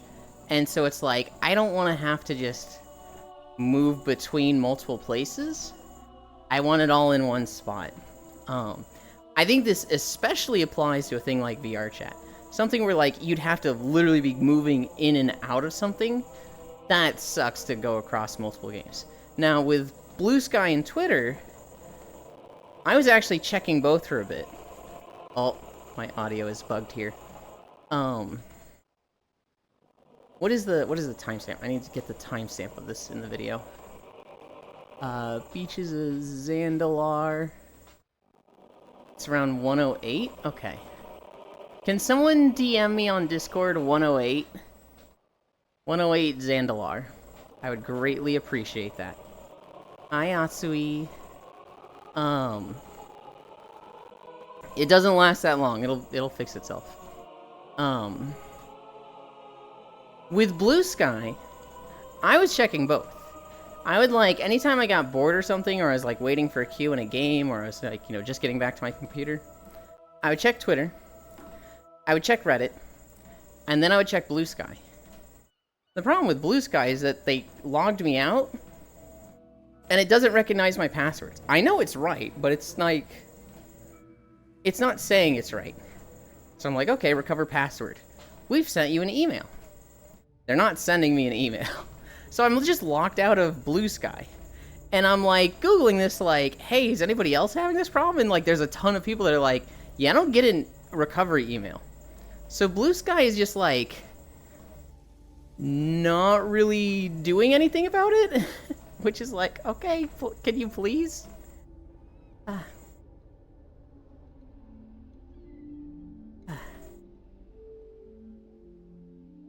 Gorilla Tag made 26 million on Quest 2. You have to... Gorilla Tag isn't free to play, right? You have to buy that, right? Cthulhu Land? Zuby, what the fuck, just checked. Air, my goodness. No, fish-based air. Hi, Loomis. Alright, that's good. The last time someone played Gorilla Tag IRL, we lost Harambe. That's completely different, Ellie. Fishy's lying. No, he is telling the truth. Execute Order 66. Zuby shut. I'll do that right now. You're talking like this, but you want to be licked everywhere. Huh? You're gonna fit right in. So, I don't know. That really sucks for the VR chat people. They hired too many ICs, which I'm forgetting what the I is. Independent contractors. They hired too many independent contractors. And over the past 2 years, they've been like, okay, our business has been stagnating. We need to figure out why. And their problem was that they had too many people of like equivalent rank. They didn't have enough leadership. They didn't have enough managers. And so they've gotten more organizational. They've gotten more of a like, this person answers to this person. This person answers to this person. A lot of people are basically more coordinated, and you have essentially delivery leads and directors now, which is great. But they found a lot of redundancy. They found a lot of like, this person is just, we don't need them. They're not really doing anything that we need. And like, they love these people. They would love to keep them on, but like, at the end of the day, it is a business. And the thing they kept mentioning was, I mean, they need a runway. That's in every business. That's in every business. Like, yeah. Back in when I was working for the Metro in Barcelona, which was a company, like a public-owned company, we had this saying that some people could be replaced with a table. Like, no, you could. There were some people whose job was to take the stuff from the actual workers and pass it to the upper management. That's it. That was their entire job. They didn't do anything else. Just pick up the work here and send it up there. Yeah. And like, you can get away with jobs literally like replace that. it for a table. You could get away with jobs like that at like a really small scale of like 10 people, right? Like, you see a lot of content creators do this where they hire their friends. And like, their friends really don't do that much. But like, it's them given like something to do that like takes care of that friend. Which I think is awesome. But when you get to a company that's like 150, it's a lot harder to do that. The term they kept mentioning was runway. They need a runway, which in business terms means you need this time to take off. And the more costs you have as a company, the shorter your runway is. The less costs you have, the more time you have to essentially take off as a business. With those 4 funding periods, with startups like this, typically you, the last round of funding that you want is like round 3, and VRChat has had 4 rounds. So they're already past like the amount of like, hey, this should have taken off already, which is concerning. And like, everything after round 3 is like, hey, we'll see if we can do it this time. Now, a bit of that is COVID, right? Like, COVID just fucked everything up. It kind of just sets new precedents, and like, what happened before, it's like, oh, well, COVID just makes it so that doesn't apply here. But for VRChat, it was good. Like, VRChat, you can see the COVID, like the players on COVID, and the moment it hits, it goes up. I mean, it's pretty hard to look at it and say like, hey, they got 80 million funding in their round 4 funding. This isn't good though. It's like, well, hold on. That like almost took their money times 10. Isn't also VRChat one of the most played games in Steam? Like, I'm pretty sure it's up in the top 10 or something like that. Of most played games in Steam. I don't know if it has like the highest like peak numbers. I know it has one of the highest concurrent numbers. So VRChat devs have talked about this, how like people get into VRChat and then they don't leave. Like, their actual numbers just don't go down. They don't spike at all. Well, they spike at like New Year's, but like, they have the same people logging in every day, every week, every month. extremely consistently. Whereas like other games, they have a patch, everybody plays, and then nobody plays. It's just this massive like hill, and then it's dead. And it's this constant treadmill of like, they need to get new stuff out. They need to constantly churn out bigger and better. And like, it's not enough to just do more of the same, because then those hills get smaller and smaller and smaller as people lose interest. They constantly need to be spending on bigger and better stuff, which is a really hard development cycle that most games face. And then VR chat's just like, we literally just host this stuff. We like, you know, try to problem solve some things, try and bug fix some things, kind of scramble around New Year's, but like, their number just go up. Slowly, gradually. I mean, it's the same as Eve. Like, both VRChat and Eve share the fact that almost everything made is made by the players. So, as a company, VRChat doesn't have to do anything. Fixing bugs, making sure nothing breaks, and that's it. Like, your players are going to make the content for your other players. You don't have to do anything. They just gotta keep the ship Also, floating. if you don't mind me asking, Shubi, in your chat, is Civ 6 worth it? Civilization 6? Because I played 3, I think, 4, and 5. I loved all 3, 4, and 5, but I never got to play 6. So I don't know if I should get 6 at like 90% discount, or I should wait for 7. Because I heard 6 wasn't that good compared to 5, but I don't know. The people that don't like 5, or the people that don't like 6, don't like it for differences to 5. I started with 6. I've played with Zuby. He's a fucking monster. Civ 6 is good if you see it on like mega sale. Like if you see it $5 or $10, I'd grab it. I can't say to the level Zuby can because I haven't played 3, 4, 5. But this was my first like. It's an RTS, right? No, because it's not really real time. What is this genre of game? Civ was my first strategy. Okay. This is my first game like in this genre, and like I had a lot of fun. I have seen a lot of people struggle with DirectX issues with it, because it's like, do you want to use DirectX or Direct11? And like, the graphics get fucking weird sometimes.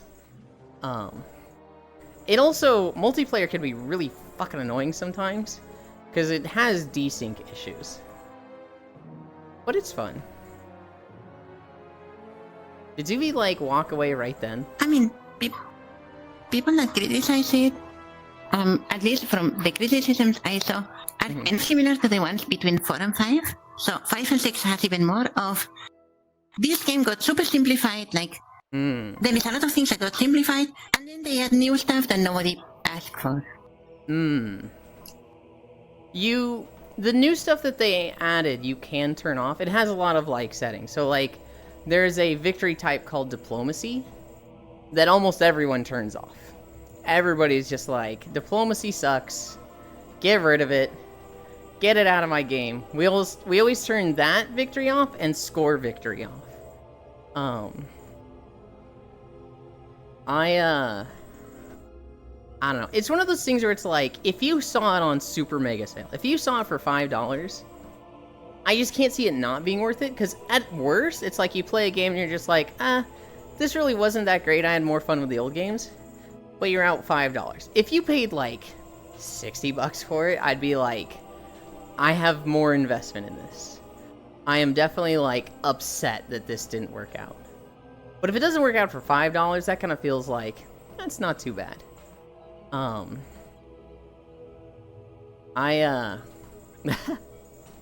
Anytime we play Civ, because I have a friend who will host Civ nights, where people, basically say, what game? Civ 6.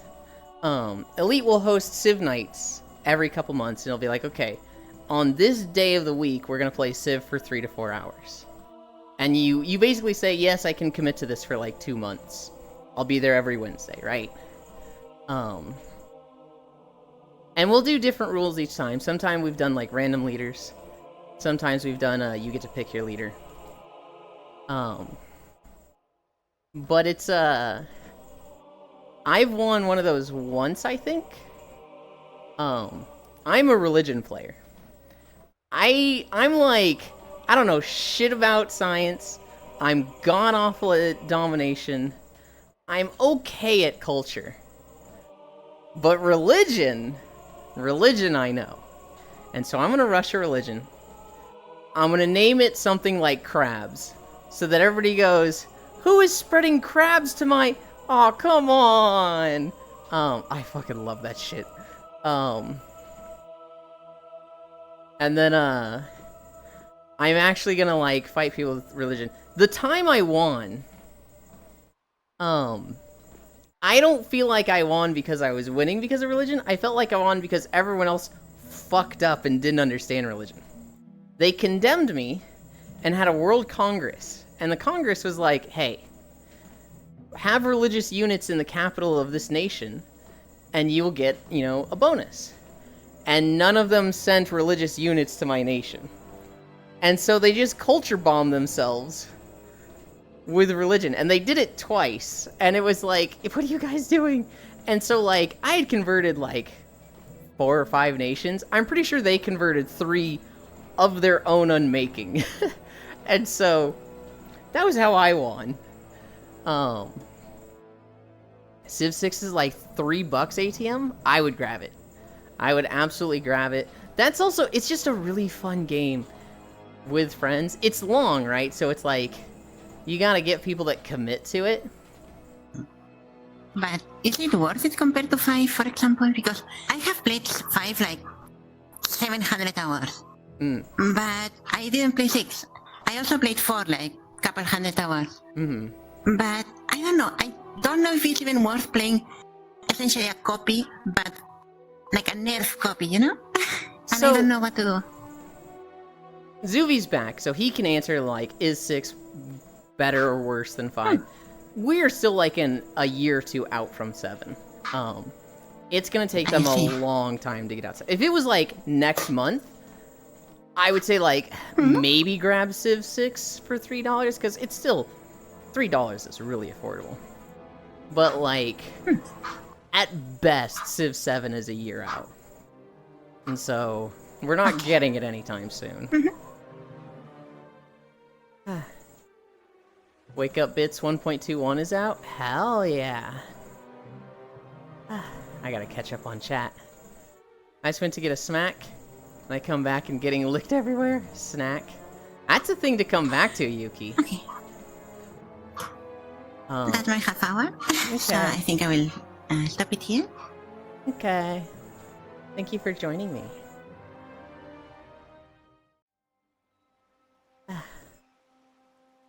Oh, I need a drink.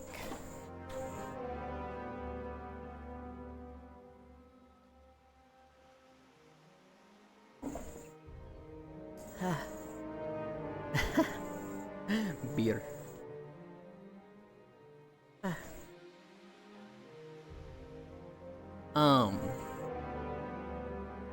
Yuki trying to get smacked, I guess. That's one of the best misclicks while typing. I hate typos. I will not write smack again ever, just to not get that typo anymore. Not. That's really funny, typoing that you won't make a typo again. Granted, you said specifically that one, but that is funny to me. So you are not into getting smacks. No, not smacks. You sure? I hope Civ 7 isn't getting delayed too much. No, no smacks, please. I don't know, Yuki. Wake Up Bits 1.21 is out. Is it the 3X game? No diplomacy allowed, not like this, but game Civ 6 is like $3 ATM. Which is funny because religion is the one I'm worst at. Gone off on domination, checks out. True. Super sexy crabs. I just can't be bothered to build more missionaries at some point. What's really funny, Zuvi, is that there's a very easy way to counter religion without dealing with a religion. And it's called war. You go to war with somebody, you can kill their religious units. And like, when you kill a religious unit, you basically do a small religion bomb of like, plus your religion and negative their religion. So, like, if somebody's sending religious units to you, just war them. Just war them. That's why I always end up in these really long wars with people like Juice and Rock, because if I can't beat their religious units in religious combat, I do it that way. Yolan, is the Destiny 2 the Witness? Is the Destiny 2 the Witness? Huh? I know the Witness is in Destiny 2. Oh. I'm looking at the sharks behind you, Media, and I was like, what the? The shark and the crab that Freya stacked there. And you get upset at my corny-ass jokes, SMH. Yolan the Upender. Hard to say, man. Personally, I would like Civ 5 mechanics with Civ 6 graphic style. I don't like the spam cities meta. In Civ 5, you got penalties for having more than 4 cities that got worse with each new city. The loyalty really isn't a problem in Civ 6, in my opinion. Speaking of long-ass games, big recommend Dokapon if it ever goes on sale. Yes. Look if confusing, though. Kyra, oh no, Dokapon Kingdom? It's like Mario Party, Fortune Street, Monopoly all in one. Wow, do you just want people to not have friends, Cairo? When streaming it with friends, Gale, we're like 4 sessions deep into story mode. You just named 3 games that end friendships. And people put that all in one game?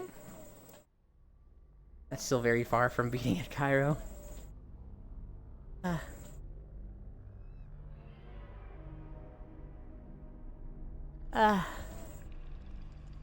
Think you can do like 4 to 5 sessions to beat 1 chapter of the story? Cairo hates friends.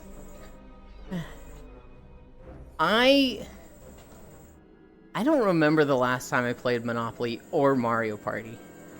I do remember it be getting fucking tense. I'm the type of player who, like, I get Boardwalk, I get the other blue space, and I fucking hotel them. And people get mad about their run ending right before pass go. Yolan, we need to play Dokapon in that case? Why? I want to keep you as a friend. I like having you around, Air. You're pleasant. Sounds like a 50-turn Mario Party session. Oh, God. Friend? Yeah. What is a friend? You're a friend, Gale. Shut up. Core showed me a Doug Doug video recently. And it was Doug Doug playing Mario Party. Twitch chat controlling a character in Mario Party.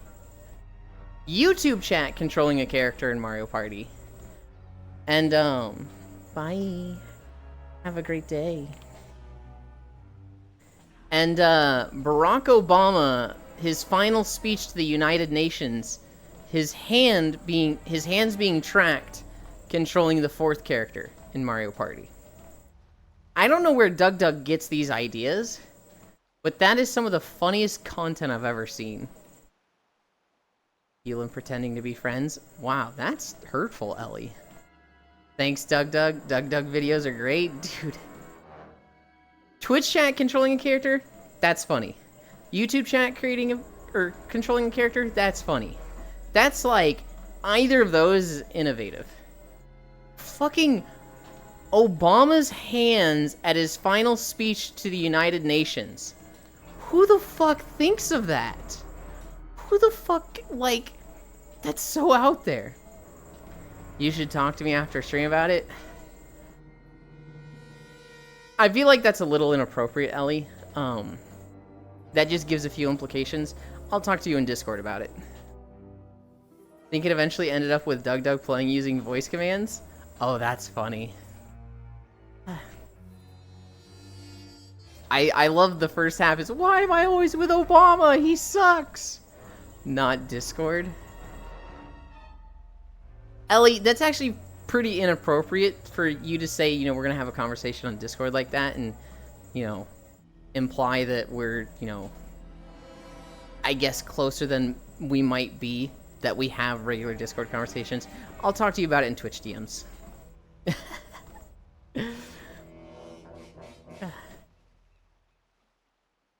God. All I can see is the image of, like, Obama We are nation above all nations, under God. And his hand's just like being tracked in the triangle. What his Discord messages? Rip, imagine getting DMs. I think I DM'd you recently, didn't I, Air? I sent you something. I think. I'll ping you on Habbo Hotel? No? Well, now I'm gonna check.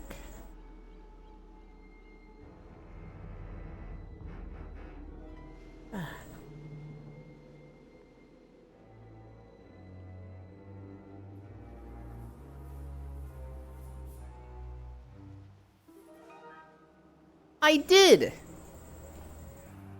Literally within the last week, Air. What do you mean? I sent you something recently, Air. Well, that thing you sent me doesn't count. Why does that not count? Huh? I asked you to? Oh my god. You are so nitpicky. Why does it not count? Why does that not count?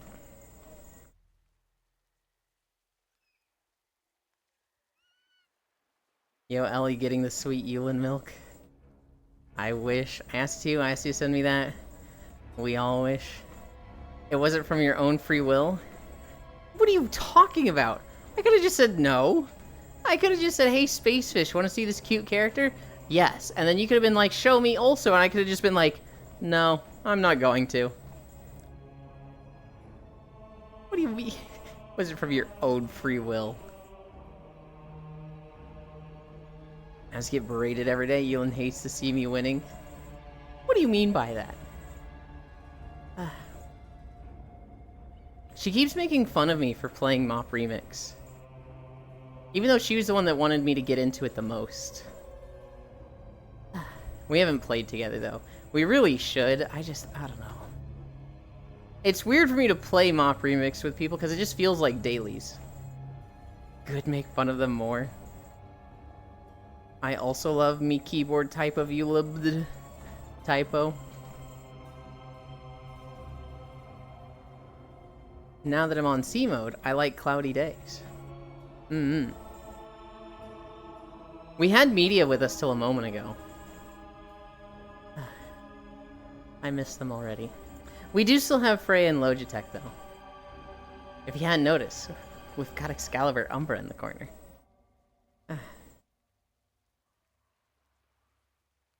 Sadly, we don't have that type of beach.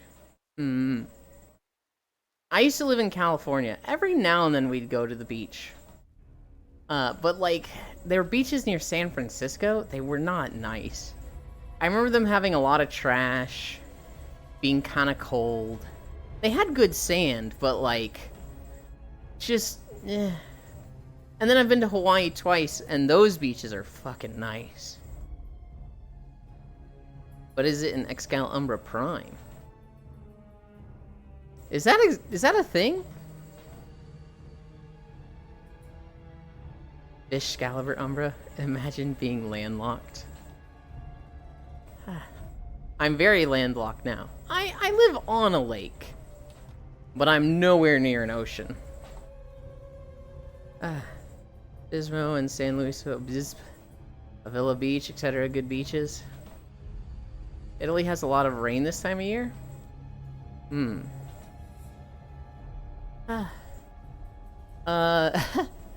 City Skylines 2 had a funny problem. I mean, City Skylines 2 has just been a game that's just been sucking lately. Since it came out. But they're working on it. They're trying to get better.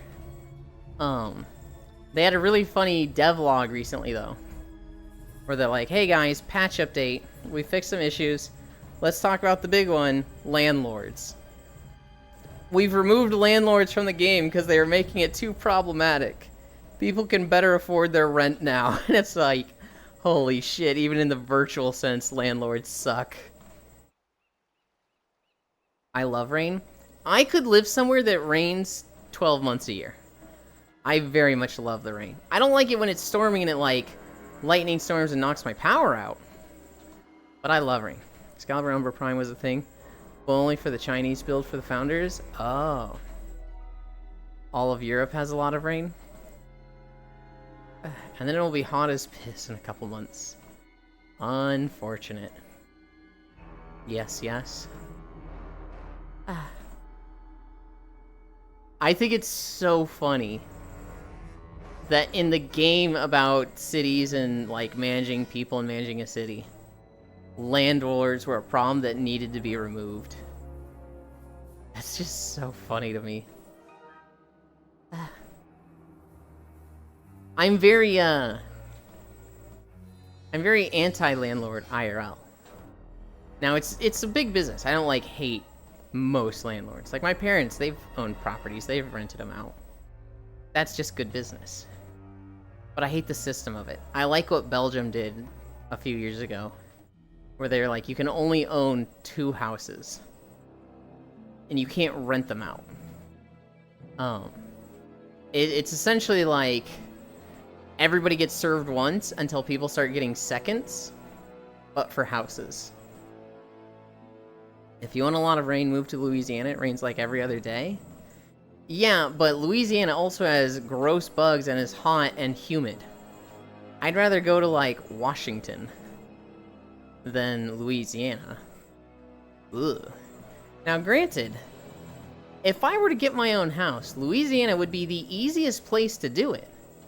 Because my family has land there, and they've told me, like, hey, if you want to live here, you can. But I really don't want to live in Louisiana. You want a lot of rain, move to Louisiana. About 32 a year here. Or move to Europe. Well, moving to Europe is kind of difficult. No wonder houses sit empty going to shit. Yeah. We have more houses that are empty than we have homeless people. I like to go to Canada. Whatchamacall again? That city? I trade Europe for Canada. I'd love to live in Canada next to a lake. Eating maple syrup and getting high. Hell yeah. If I could live anywhere in the world, money is no object, I would probably go to Washington. Not Seattle proper. I'd want to be a bit out from Seattle. But Seattle has weather I like. And they have a lot of people I like. I'm currently in Missouri. Missouri's not that bad, but this house in particular is on a lake, so there's a ton of bugs. And it's hotter than I'd like here. I will probably be moving to North Carolina in a year. That sounds really nice. Because it's going to be cooler than Missouri. There's going to be, like, no bugs. The only thing I'm concerned with is internet. If I have good internet there, I'll be fucking set. But it's not going to have the rain I like. Although we'll have snow. And I don't know anybody in North Carolina. Canada? I used to dream of Canada. I used to think Canada was so cool and want to live there. And then I had an ex-girlfriend there. Well, I had a girlfriend there. I visited her, and we broke up. And as I'm leaving, as I'm, like, in a hotel in Canada, about to go to the airport, she sent me a text. Hey, I know things didn't work out between us, but, like, I hope you thought Canada was cool. And I was like, I'm so mad you sent this. I fucking hate Canada now. Now, I've chilled out from that. That was when I was, like, 20 years old. Oh, God, that was 14 years ago. But, like, that was the last time I was in Canada. Was, hey, sorry you just had the worst week of your life. Hope you thought Canada was cool. Why would they want to get more near us air? If I could live anywhere, I would like to live on St. Mount Michael. Our house in Canada. I don't want to live near Yosemite. I love it there. I could see some European countries being really cool to live in. Denmark, Norway, Finland. I have friends there that would be really cool. UK. I have a lot of friends in the UK, But the UK itself, I'm like, ooh, I don't know about that. I'd wipe Canada off the map if she did me like that. Do not go to Britain. I have so many friends there, Air. I have so many friends there. Germany could be really nice. I have a lot of German friends. I also have a lot of Australia friends. I would not be against Australia. Britain, nice for vegans too. 99 minutes on the treadmill. Same with Germany. That is 3 miles per hour. That is too fast.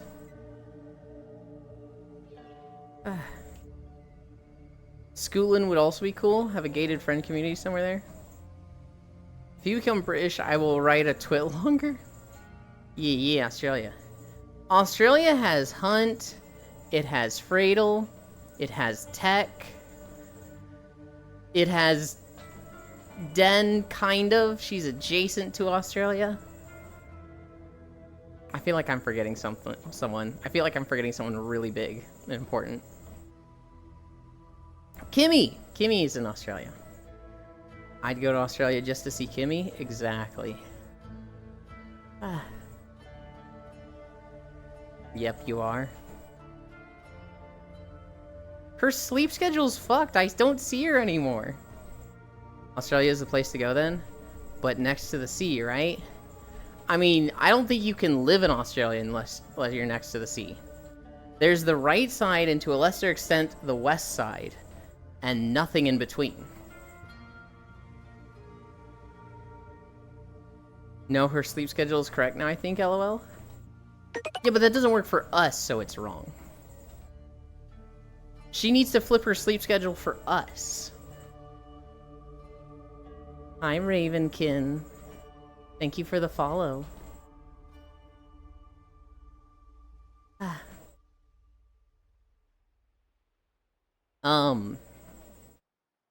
Yeah, if we're going just on where my friends lived, Washington is hands down the place to go. 'Cause 2 of my, like, absolute best friends live there. What are you up to? We're walking. I walk 5 miles a day every day.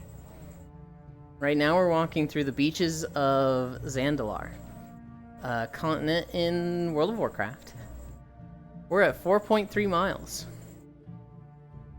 She messaged me every now and then. I mean, if we go live there, I can get you guys camel meat every week. Camel meat in Australia? Really?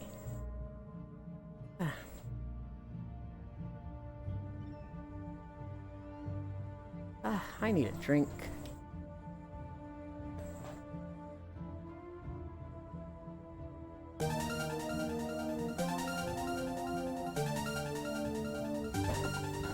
Hi, Laheeks. Okay.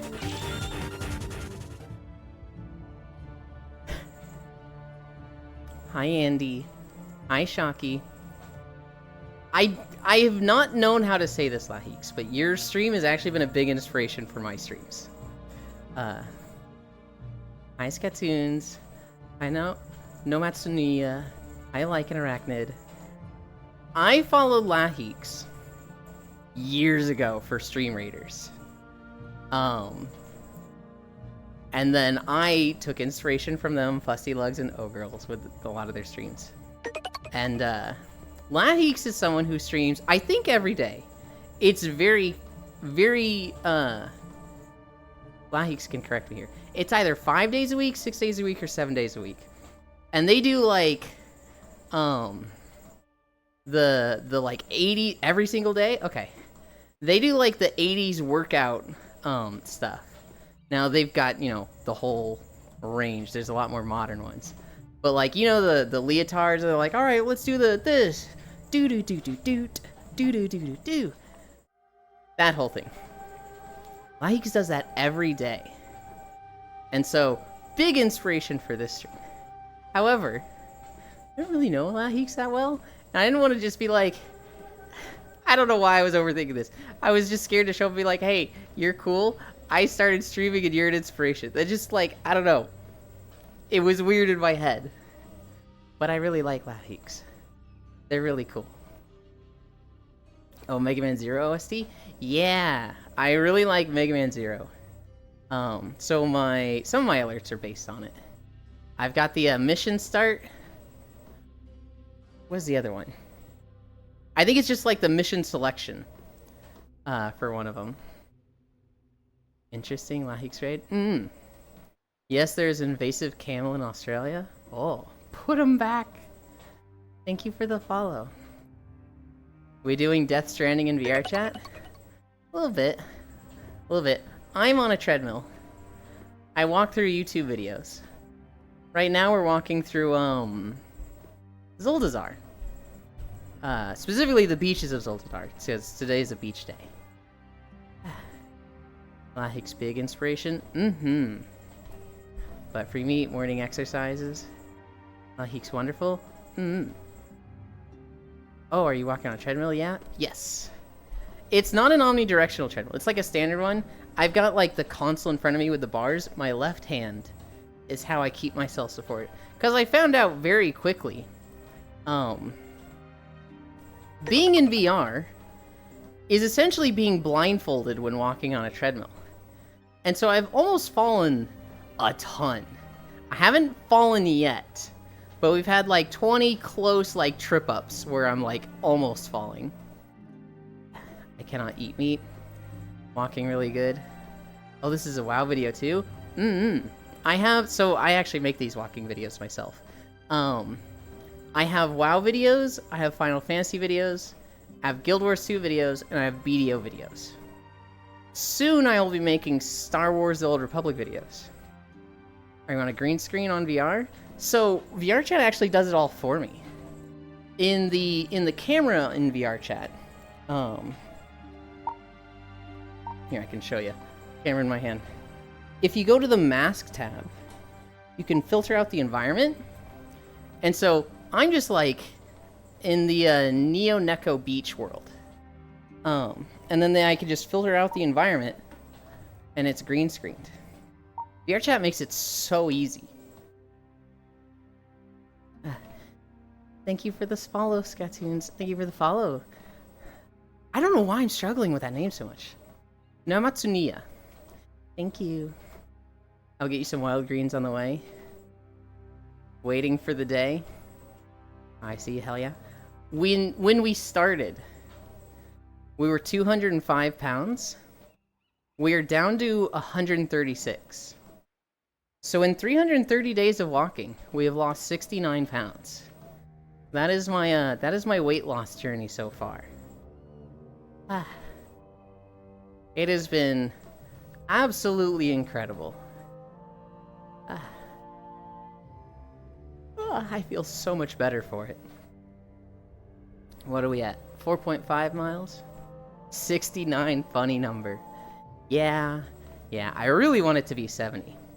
I really want it to be that just nice, easy, even number of 70. But I'm at the point where, like, we have to count calories, we have to calorie cycle, we have to really watch what we eat. Holy cow, that's quite a lot. Thank you. Wait, that's same as me? Welcome to the club.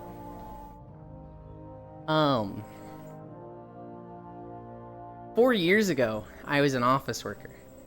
I lived in cubicle land. And my work was across the street from my apartment.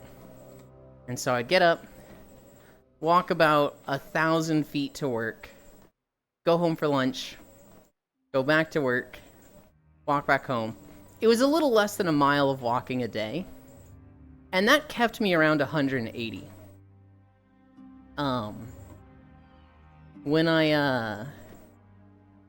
When I stopped doing that, I basically, there was about a year of just not working. And I immediately shot up to like 200, 205. And I remember when I hit 205 and the scale was, or the BMI, the body mass index was like, you are now in the obese range for how tall you are.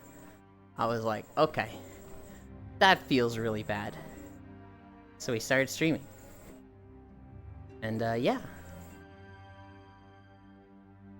Yeah, plateaued at 140 and I'm alright with it. Relatable? Yeah.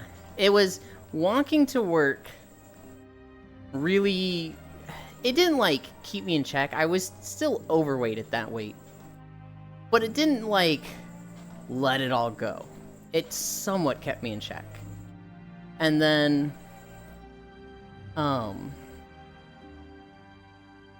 when COVID happened and I was work from home for 2 years, that's when I put the pounds on. Relatable, I don't deal with BMI. BMI doesn't work for a lot of people, but it is a good quick and dirty. I like how this is low impact too. Yeah. This is actually kind of funny. I have had one problem. In the past, I have had a sciatic nerve issue because I wasn't exercising enough and I was just sitting at a computer chair 16 hours a day. And so this nerve in my butt cheek would get like inflamed and really painful. Now that I walk 5 miles a day, the sciatic nerve can have issues from either not exercising enough or exercising too much. And so now I have the opposite issue, where sometimes it'll flare up, and I'm like, oh god, my butt hurts. Because I'm walking too much. It's like, how do I have both sides? How have I experienced both sides of the same issue, dang it? I'm happy, ATM, but the placement of the weight bothers me a bit. I weigh 130 kg, I'm technically pretty obese, but I'm not just pure fat, I have a bit of strength as well. You're also probably... That sounds like you're probably tall. I'm 5'7". God, it still hurts to say. For 32 years of my life... Not 32 years, but like... Literally since high school, I thought I was 5'6". And I measured myself recently, and I was 5'7". And I was like, what the hell? When did I get this extra inch? It's nice to meet you. Dropped you a follow. I'll see you again. Thank you, I really appreciate it. Small-end? I am small. I wish I was 5'6" small. I started a whole meme of friends with like 5'6" gang. And then I just fucking like left it. And it's like, guys, I'm not part of the group anymore that I put together. People calculating my stuff with BMI, sir, you are obese. Me, honey, I can snap your neck with my thumb. It's one of those like quick and dirty. If you look at a bell curve, it works for like 90-80% of the populace. But then there's these outliers who like, the BMI just doesn't work for. They're either like, you know, odd body proportions, odd height, full muscle. It very much doesn't work for muscular people. There are people that have like, you know, got 2% body fat on them. They are just brick shit houses of muscle. And you look at the BMI and you're like, excuse me, sir, you're obese? And it's like, no, I'm pretty sure they're not. I'm like 6'1" in freedom units, if I converted it correctly. Okay.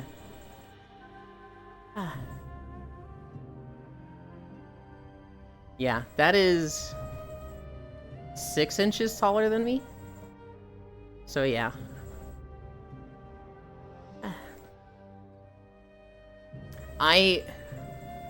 God, I don't remember where I was when I learned how much of a difference height makes for weight.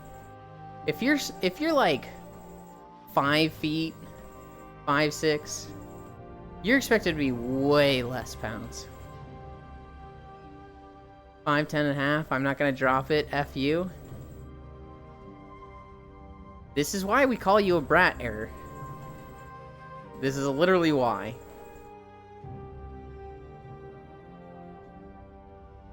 .88 meters. Look at all those Lalafels. Oi. That's just a bratty behavior. That's just how it is, error. I'm sorry. That's just... I don't make the rules. You know? That's the type of thing where it's like, a kid shows up. And you're like, how old are you? You look like you're 13. And they're like, I'm actually 13 and a half. And it's like, okay, brat. It's not even that you walk into it. You literally set it up, Air. Don't compare me to a child. I didn't. You did. You literally did the childlike thing of, I'm not gonna drop the half, it matters. You can't round it. You can't be simple and easy. You have to keep it because it matters to me. No, I did not. You said 5'10" and a half. That is something a child does. I'm not gonna drop it. Air, that's just how it works. It's your fault USA measurements are doo-doo? Then don't use USA measurements. Use your measurements. We're an international chat here. We can handle non-freedom units. Civil War. But y'all don't understand. USA measurements are good for some stuff. I have a dream that this great nation will use a complicated measuring system for weights.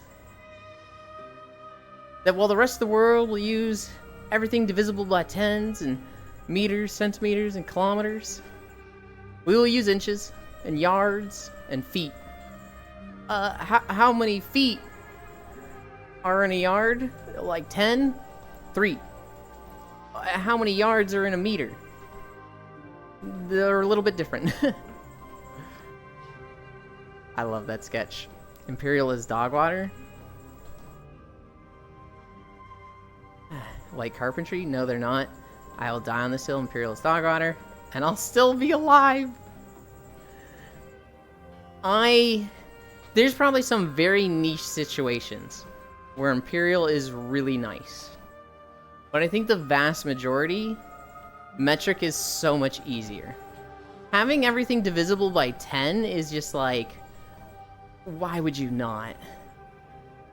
Having things divisible and just different increments. 12 inches to a foot. 3 feet to a yard. Is so dumb. I have learned, Air, that typically it's wiser and smarter to say, not always. To just cover your ass and be like, I bet there's some scenarios where this is good, but I prefer this almost most of the time. That way someone can't come in and go, actually, and prove you wrong. Imperial is nice for some stuff because divisible by 4. And metric is nice for stuff divisible by 10. Yeah, so in that regard, I could see it being nice for carpentry. We're using a lot of, like, quarter and quarter of stuff. Can I use a Bigfoot for feet? You can. It'll just be, like, 0.7 big feet.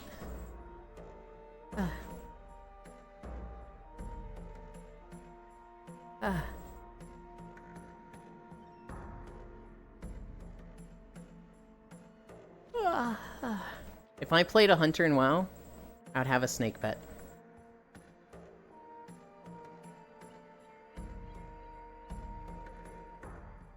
We're at 4.9 miles. I think we get to 5 with this. Oh god, this is close. Alright, what other stories did I see yesterday?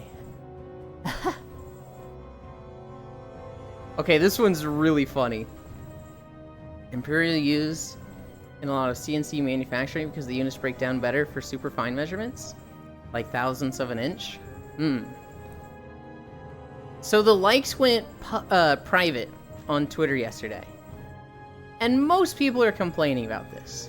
A lot of artists are like, kind of scared about engagement.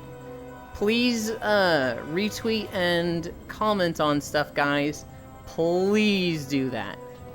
Because likes is a big way that artists shared stuff. I saw one person who likes that likes are private now. There was this OnlyFans girl.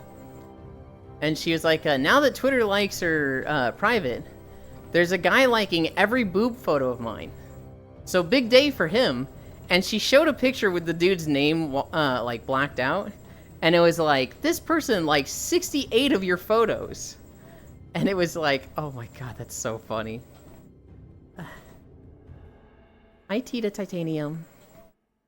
Does anyone remember when likes were optionally private? I feel like no one remembers that. I don't remember it at all. I'm actually fairly new to Twitter. I started in 2020 when Animal Crossing came out. Right when Animal Crossing came out, I went work from home. And I had a friend who was like, hey, let's all post pictures of our handwriting on Twitter. So I literally made a Twitter account just to show them my chicken scratch. Likes like the heart? Yes, like the heart. You can still do it, I think. But no one can see him anymore. Your likes are public moment? Yeah, before Elon shit, likes were both private or public depending on your account settings. Wow, we hit exactly 5 miles. Then we got a 40-minute video. So this one wouldn't have been too bad, but that would have been really scary to get, like, walking through Kalimdor beaches.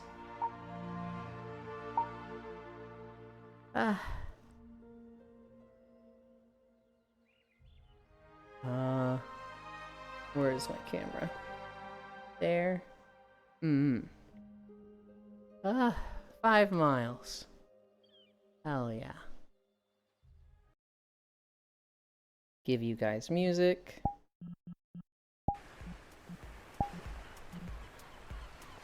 And then I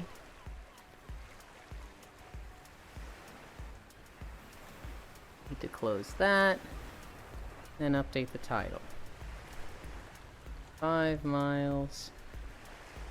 And now we rest.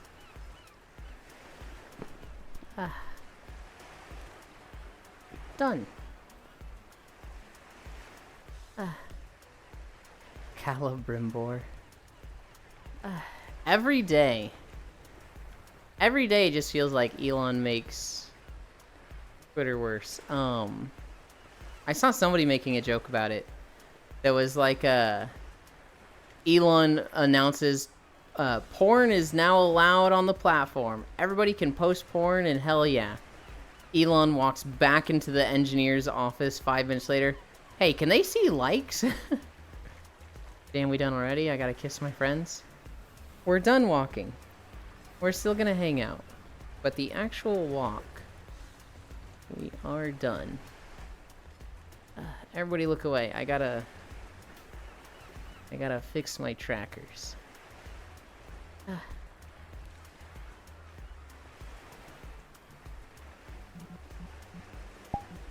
Calibrate.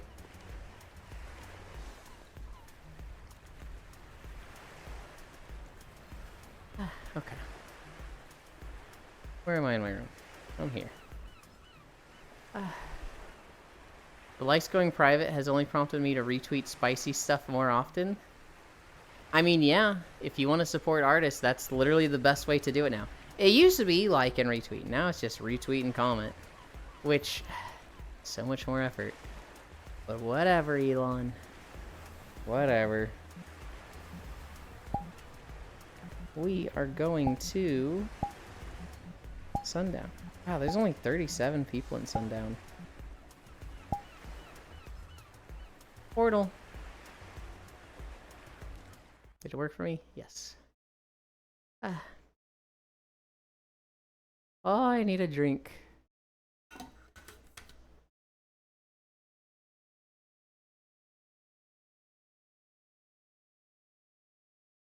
I'm not like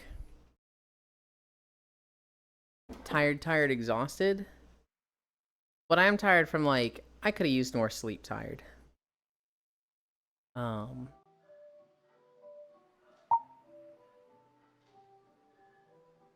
Those two seem like they were chilling. Alright, Logitech. Freya will probably join soon.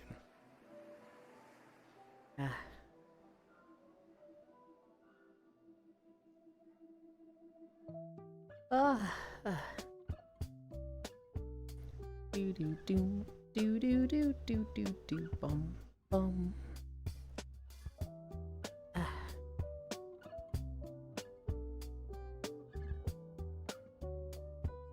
Bum bum.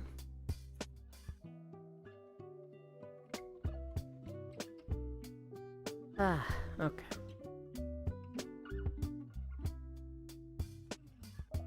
What? Ah.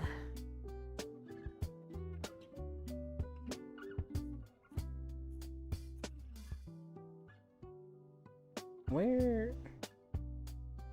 Okay. I see, I see. Hi, Juice. We just finished walking. Are you getting on? I'm like really in a bad lighting spot. There, that's better. Well, why are Wispy Woo maps like this? Oh my god, look at that.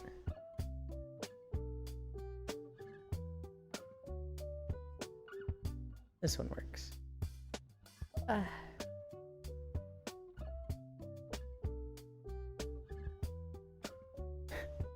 Now that Twitter likes her private, there's a guy liking every boob photo of mine, so big day for him. It's just so funny to me. Oh, I took pictures here. Play space up a few inches, lol. Problem is I liked where it was there. Oh, I see. But now am I gonna like line up with the pillows?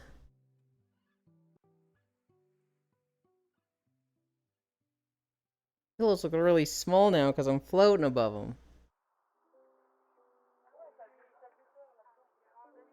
Oh well. The lighting is goofy. I think the lighting is always a little goofy in Wispy Woo maps. Wispy Woo makes really comfy looking maps, but their post-processing, their menus, and their lighting are a little wonky. You use Goofy? You're so mad today, Air. I still love you, Air. I still think you're cool. Juice, you want to start at the beginning of A Devil as a Part-Timer or just the new season? Season 2? Hate.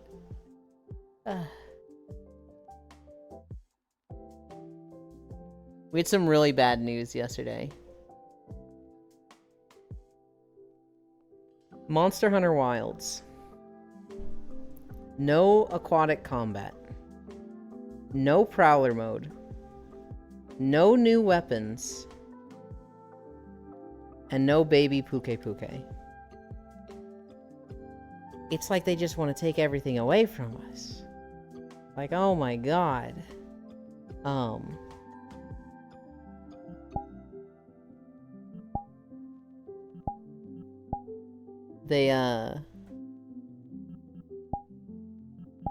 They've done a bunch of interviews with different people. I think they did one with, oh god, I'm forgetting all the people they did interviews with.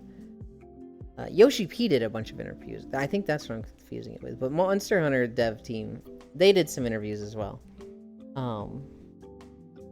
People were asking questions. Not the baby Puke Puke. They were like, people mistakenly identified it as a baby Puke Puke. It's just a bird. It's just a weird bird we have in the ecosystem. It's not a Puke Puke at all. We don't have any plans for that right now. Sorry to inform you. Which was like, what the fuck? We loved it. And like, looking back at it, I'm like, how is it not a baby Puke Puke? It totally looks like one. They announced that. They announced no aquatic combat, which I think most people will be happy with. I'm kind of like, damn, I would have liked aquatic combat just because of Lagiacrus. At the same time, I'm like, I'm totally glad there's no aquatic combat. Oh god. I'm happy to not deal with water.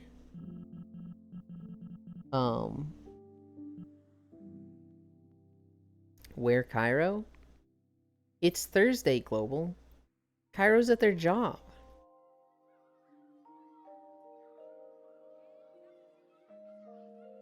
I saw a screenshot that Monhun was adding health bars to monsters, and I was excited.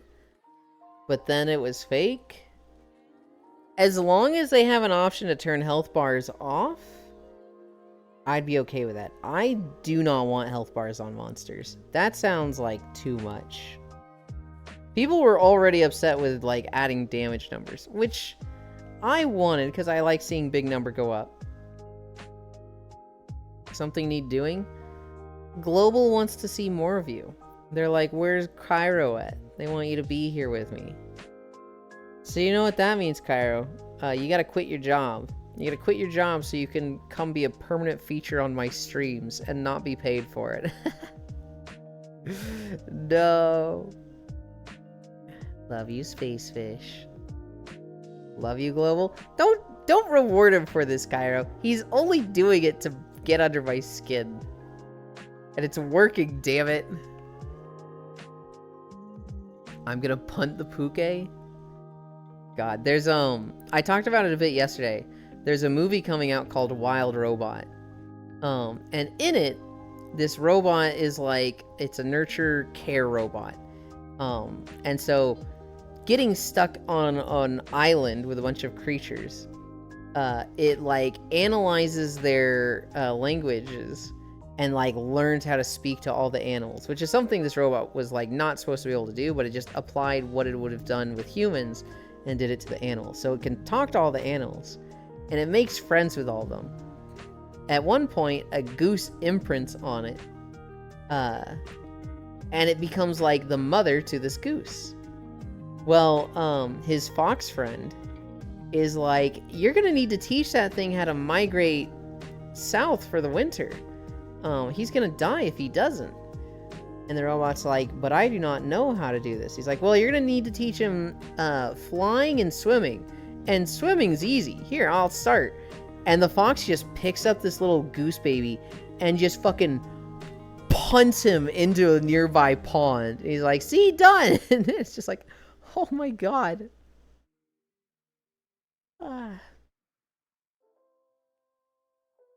The wild robot looks really good. It looks so cute. Boss messaged me about it earlier. He's like, this is the one you saw, right? And I was like, yeah. Wait, did he see it or was he streaming to talk about it? I'm gonna do that to you too. You gotta move on, Air. You gotta not be hung up on this. You gotta just let it go. No? You know what I'm gonna say then? Me, Madge? You being Madge and holding it against me for the rest of the day is a bratty behavior, Air. Like, this is why I keep trying to help you. I am literally trying to like help you be less of a brat, and you just keep going, no, it's in my blood, it's in my destiny, I have to. I'm gonna be mad and salty about it all day like a brat would. It's just like, oh, this guy. Oh, this guy. I'm mad. You're always mad, Juice. I'm not. I didn't say you're always Madge. I said Juice is always Madge. Unless you're saying you're not Madge. At which point, what? Because you just did say you're Madge. Marvel Rivals. I'm not a brat. Every action you do, every day, proves otherwise. I'm sorry. It's just wrong when you say you're not a brat. Marvel Rivals. Marvel Rivals had a trailer. It's the 6v6 hero shooter that Marvel is doing. They announced a new character, Penny Parker. It's just D.Va. Literally just D.Va. It's a girl in a plug suit in a robot. It literally just looks like D.Va. And it's like, they should have not done this. They should have been a little more creative and made their own characters. Why are they just ripping this? Air, why are you so worked up, Moo? I'm sending you an image to go with this.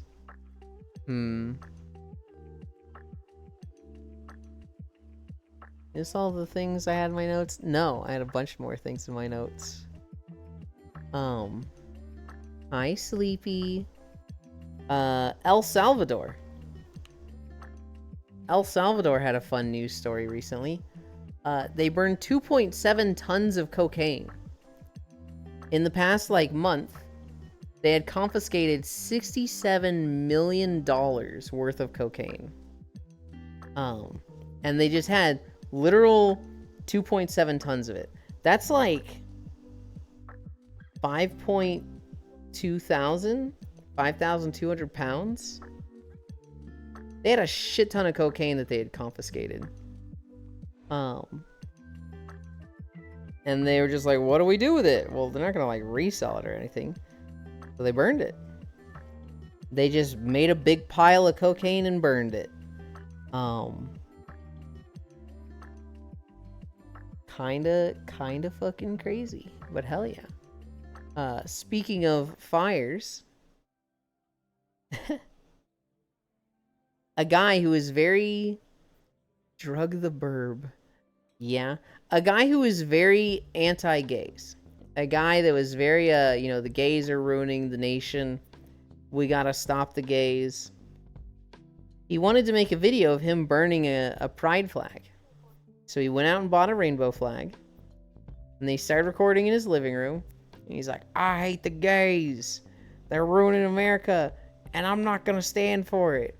I'm gonna take a stand and I'm gonna stop you. And he holds up the flag. He holds up the rainbow flag. And he lights it on fire. This is what I think of you gays. And then it catches his floor on fire. And it burned down his whole house. This fucking idiot, trying to take a stance against the gays and show them how much he hates them, burned his own house down like a fucking moron. Trying to burn a flag. Trying to burn a pride flag. He tried to burn it in his living room. He's hating. Absolutely just wild. I Those can't. people usually aren't the most intelligent people. I agree. Nah, God burn his house. I don't personally believe in God. But if God was real, I definitely don't think they side with people that, spread hate like that. I think God is very much a hate the sin, not the sinner. But wow. The level of stupidity from this dude. Man did not realize fire spread was turned on Lamau. Yeah. Madge the Bible. What other stories did I see? Pokemon Unite had their trailer for Ceruledge.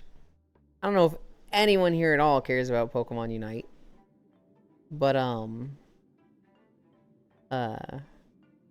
their next character, Ceruledge, is getting added soon.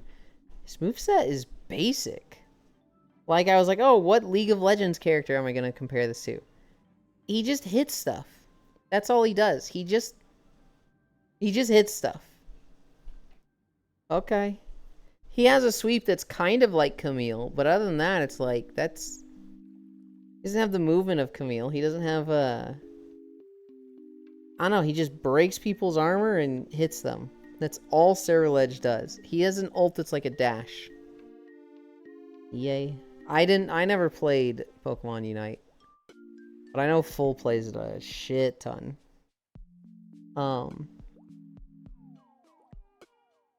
There is a game coming out called Polyaris. There's another game coming out called Polaris, completely different. Polyaris is a single-player, first-person survival game. It's not horror, but it's post-apocalyptic. Humanity has died out, and you're the last human. And you're basically exploring what they describe as an endless open world. Now, I don't know if it's actually endless, or that's just a word they're using to describe that it's really, really big. But you're describing mostly a frozen frontier. There's a lot of remnants of human society. It had skiing.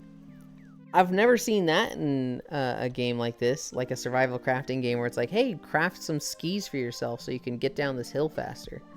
I thought that was interesting. It had something really, really funny in the comments, though. Toward the end, you sent me something and me confusing. Welcome to the party, Air. No one understands juice. Everybody loves juice. No one understands juice. At the end of the trailer, he's in like an area that's like kind of run down. There's like dilapidated buildings and a bus. And he hears a growl. And he turns around and this polar bear just swipes him. Just attacks him, and that's when the trailer ends. Him getting killed by a polar bear. One of the very first comments was, so was the albino grizzly just waiting to ambush him or what? And everybody's ripping on this dude like, albino grizzly? Do you not know what a polar bear is, dude? This guy saw a polar bear and called it an albino grizzly. Because he, I don't know, just forgot polar bears existed or something. That was the funniest takeaway for me for the trailer. I don't know, it looks interesting. But at the same time, like, single player crafting game just sounds like a contradiction. Eating on albino grizzlies. They're just polar bears. Single player crafting game seems really weird to me. Cause like, dude didn't live to know Coke commercials? Oh god, I had forgotten about those. Crafting games have kind of filled the void of like that MMO players crave, of that progression of like grinding and working towards something to build up stuff. And like doing that alone is like, what the hell? It's way more fun with a group. So like a lot of the old MMO players that liked WoW, RuneScape, World of War, Final Fantasy, a lot of them have moved to like survival crafting games like Minecraft, Power World, V Rising, and they're all fucking loving these games. And like I heard somebody talk about this recently. I was like, oh shit, that's something I never would have thought about, because these genres are very different, right? Frick you, Yulin, not everyone who likes survival crafting has friends. Well, play with us then, Loomis. We've got a Minecraft server. Play on that. That's a survival crafting game. And like there's other survival crafting stuff that I'm not typically organizing, but typically people can play with. We recently did Fenry did a V Rising server, and I shouldn't say you could have gotten in on that. You might have asked and they would have been like, yeah, absolutely. They might have been like, stick around a bit more. I know I can introduce you to people, Loomis, that if you want to play crafting survival games with people, they will be super happy to help you. You shall now invite me to a Minecraft server, so I'm not playing by myself now. So, for anybody that wants to play Minecraft with us, we have a dedicated hosted server run by the lovely Bits. To join, we have the IP address pinned in the Neat Stuff channel of Discord. So if you're in Discord, go to the Neat Stuff channel and the pinned messages. It should be the only pinned message. That is our Minecraft server. When you spawn, there will be one house behind you, and then most of the houses are in front of you. There will be Kairo's. He's got a tree and then like a bubble elevator up into the sky. To the right of that is Ellie's house. Ellie right here. She built an amethyst house. I don't think she's played much after building the house though. Oopsie. No, that's fine. Don't feel obligated to. This dude is still not walking. This dude still can't read. He tried to steal my bronze and now he can't read that we already walked 5 miles. Will the world reset for the new version or just update the world? We're just gonna update. I was kind of asking, like, what do people think about it? And most people were like, I don't really want to update. There was one person who spent like a week building a monster farm. And I was like, this dude literally tunneled through the ocean, siphoned out the water for his tunnel, built a sky pillar, built a like grand floating arena, got monsters up there. I don't want to reset that on him. There's a lot of chunks that we haven't explored that will generate the new stuff. So like the trials, you can still get those. We'll just need to like build another highway out there. It's yeah, I kind of asked, for the most part, most people were like, I don't really care, I'm indifferent. There were a few people that have done like some really big projects that I was like, I don't want to reset this on you. This dude is still not walking. This guy tried to take all my bronze yesterday. This guy messaged me and he's like, I'm stealing all of your Mop Remix bronze. And I was like, joke's on you, buddy. I'm already spending all of it. You probably got like 500.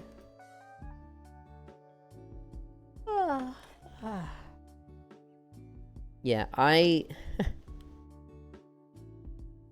just want to build stupid stuff in Minecraft. I have 1.6k. I'm probably sitting on like 300 right now. I think I was at like 5,000 and I upgraded a piece of gear that was like 4,500. My priest is probably around 12,000. That's probably sitting at a decent amount. I think I'm about to get the last 12,000 mount. And then after that, there's like 38,000 mounts. That's like, oh god, this is all I need. And after that, I'll probably start buying some of the armor sets. But the armor sets are very low priority. Imagine having a character that's not maxed out. I have 2, okay? I have 2 70s. I mean, maxed out eye level. Do you have an eye level maxed out? Yep. Oh my god. I see people and they're like, do all these dailies, do all these things, and you'll get 60k bronze a day. And I'm like, what the fuck? I feel like I'm doing 4 world bosses a day and 5 dailies, and I'm ending the day with like 15,000 bronze. How the hell are they getting 60,000? Doing all the raids. Oh, do the raids give a shit ton? Yep. Are they like... They're on daily blackout. Okay, are they invited? Are they just anybody is getting taken to raids, or is it like you gotta have 400 item level? For heroic raids, usually it's higher eye level, but normal, it really depends on the group. Okay. Okay. But a lot of times it's more of people don't want to start groups. So if you actually are willing to start a group, usually you can get it filled. I'm definitely the I hate starting the group.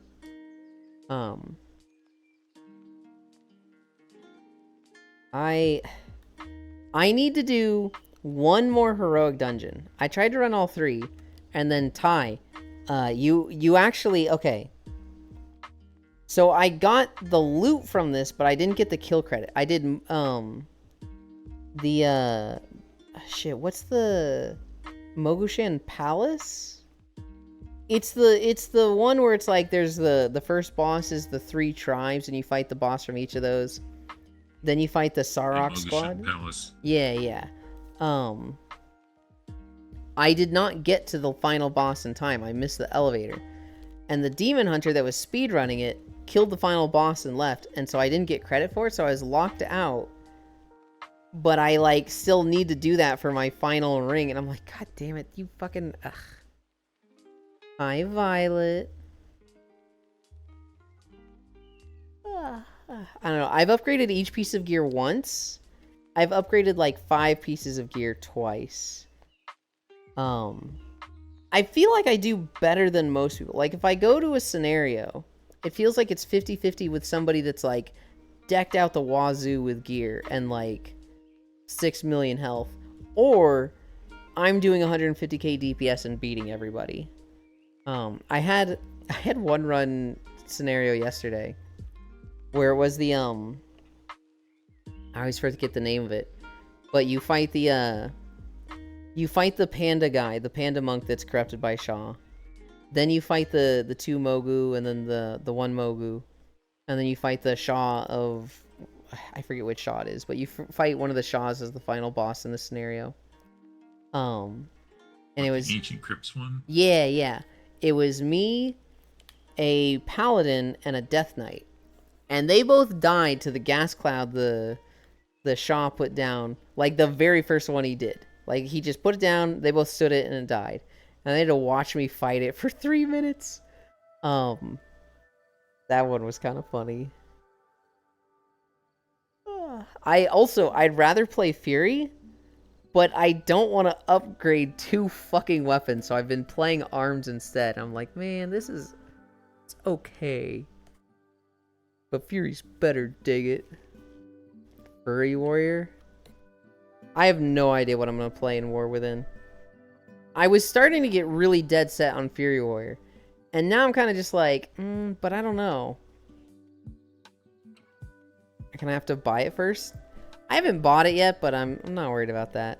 I am also considering... Bought it. Yeah. I mean, so, I don't feel bad about pre-ordering WoW expansions, because, like, in 20 years, they've proven it's gonna come out.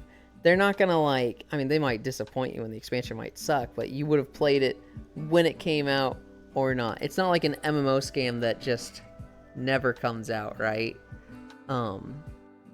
Yeah, but I bought the most expensive. Oh my god, Logitech.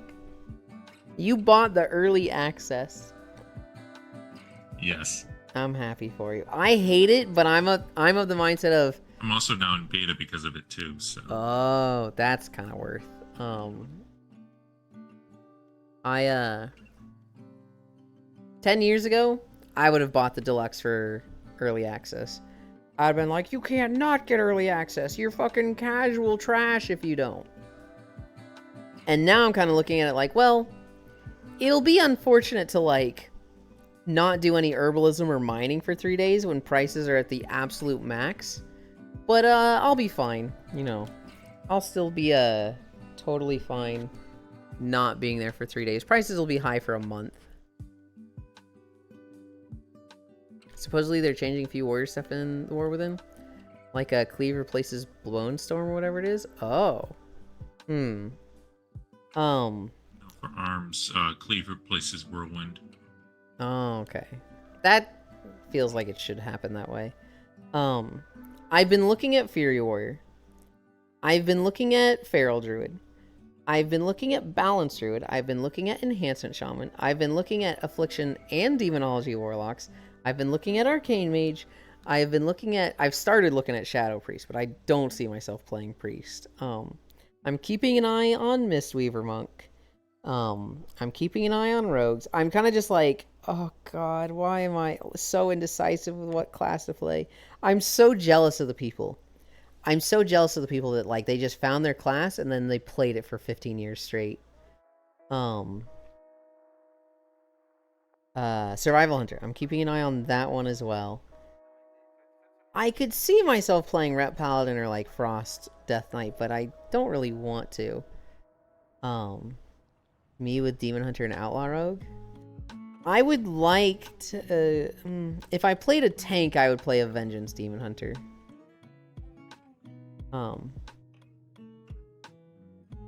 Me pre-ordering Final Fantasy X-Pack and Rush My Crafters. That comes out in like 14 days or something, right? That's like right around the corner. I need to do all the post Endwalker stuff. I literally beat Redacted and had my duel with Redacted, and then I just stopped doing story, so I'm way behind. Me with Demon Hunter and Outlaw Rogue. Dude, I'm so jealous of it, Ty. Because, like, if you took, like, the reputation and, like, quest credit of all of my characters, I've done, like, every quest in the game. I've, like, maxed almost every rep in the game.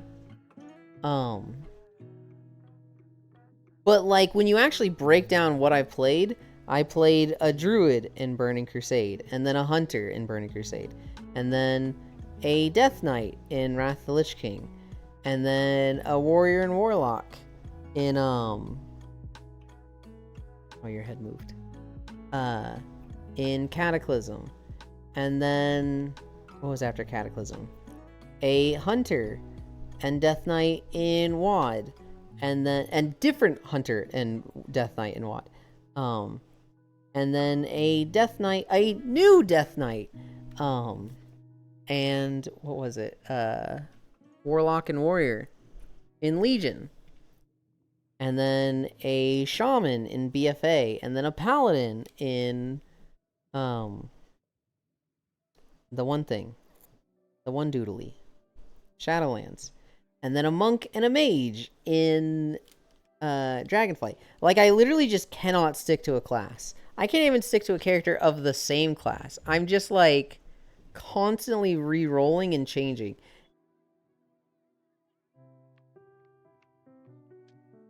I don't know if you guys heard that at all, but there was a loud beeping going off. But it only beeped 3 times. Oh, damn, Redacted is in almost every game. No, Redacted is not in every game. Neither is your duel with Redacted. Those are very specifically characters of Final Fantasy XIV. Actually, Yuki, how familiar are you with Final Fantasy XIV? Because I think if I say, I beat Redacted and then had my duel with Redacted, everybody that beat Endwalker is like, I know exactly what you are referring to. I know Cloud and Sephiroth. Gotcha. I understand then. Anybody that beat Endwalker is like, I know exactly what you are referring to. That's all I know about Final Fantasy. The MMO is fun. I hate the combat of it. I think the combat of Final Fantasy XIV is so trash. It just feels so bad. I really wish with Endwalker, they like did a like part 2. Like Final Fantasy XIV 2. Where they like do 1,000-year time skip. Redo the classes, redo the engine, redo like their whole UI and menu system, because Final Fantasy XIV in general just has so much trash with it. I do not like that my friend can go into a dungeon and I can send him a whisper and it'll be like, that person's not on the same server as you. What? He's in a dungeon. That's crazy to me. I really want them to like fix that kind of stuff. But they finished Endwalker and instead they went, all right, everybody, you love Final Fantasy? Don't you worry. We got 10 more years of content for Final Fantasy. And I'm just sitting here like, oh, okay. All right.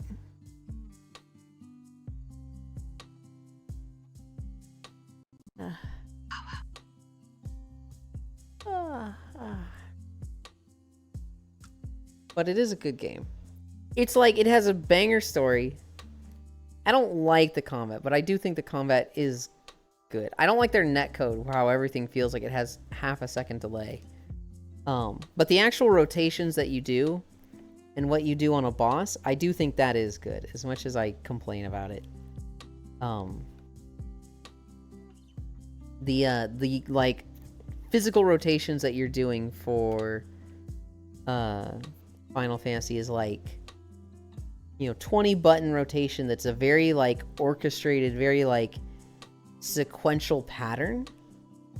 And doing that through a fight is difficult. And so good players and bad players are, there's quite the difference between them.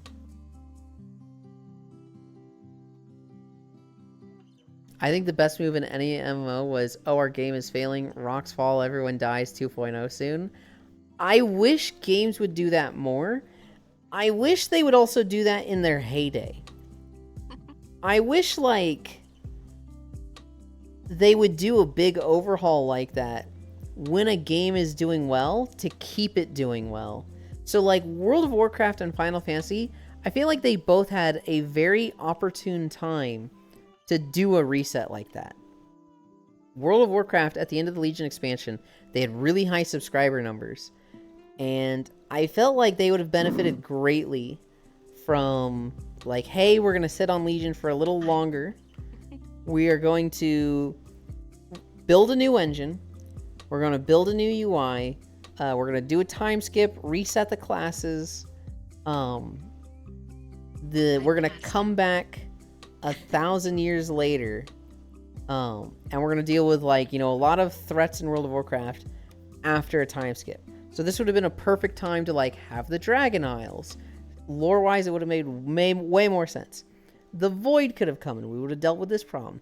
And then, like, Sargeras would have, like, been unleashed after 1,000 years of being locked in a prison with Illidan.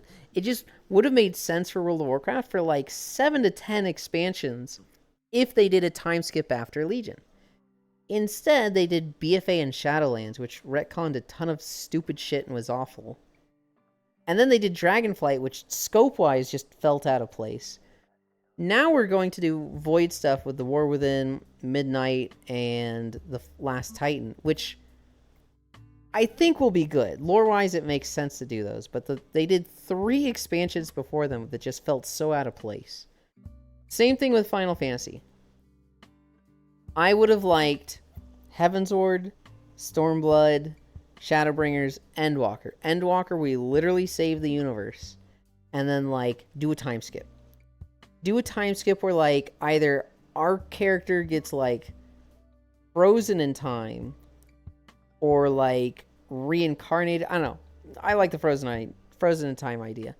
And when they wake up, things that have been set in motion from Endwalker are starting to happen in this, like, revamp.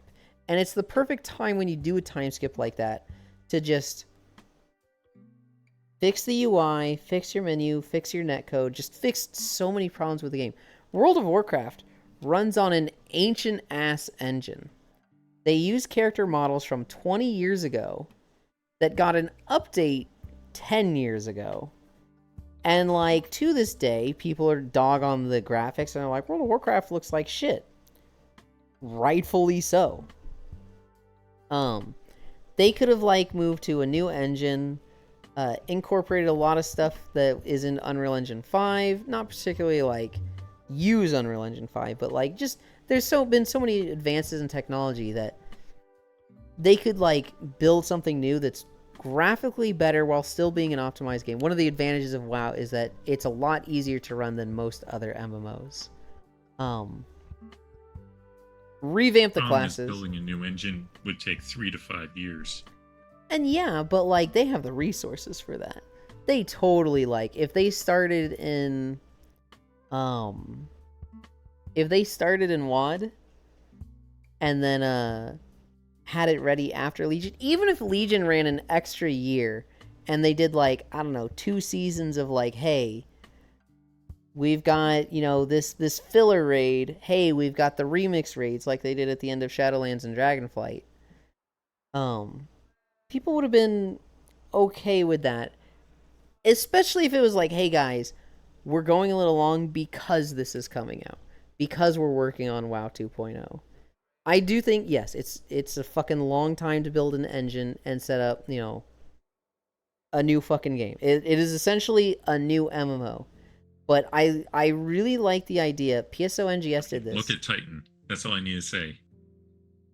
Titan was a new IP, though. What I really like is build a new MMO without competing with your existing MMO. Just transfer your existing MMO to your new MMO. PSO did this. They had base PSO, which everybody was playing, and then they said, we're adding an expansion. The expansion was literally just a new fucking game. But everybody kept their characters, their friends list, their cosmetics, everything that they had, like, armor transmog had unlocked, all of their pets.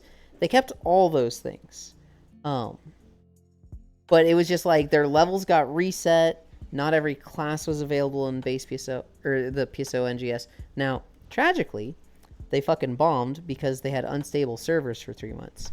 But like, this is a much smaller MMO that tried it.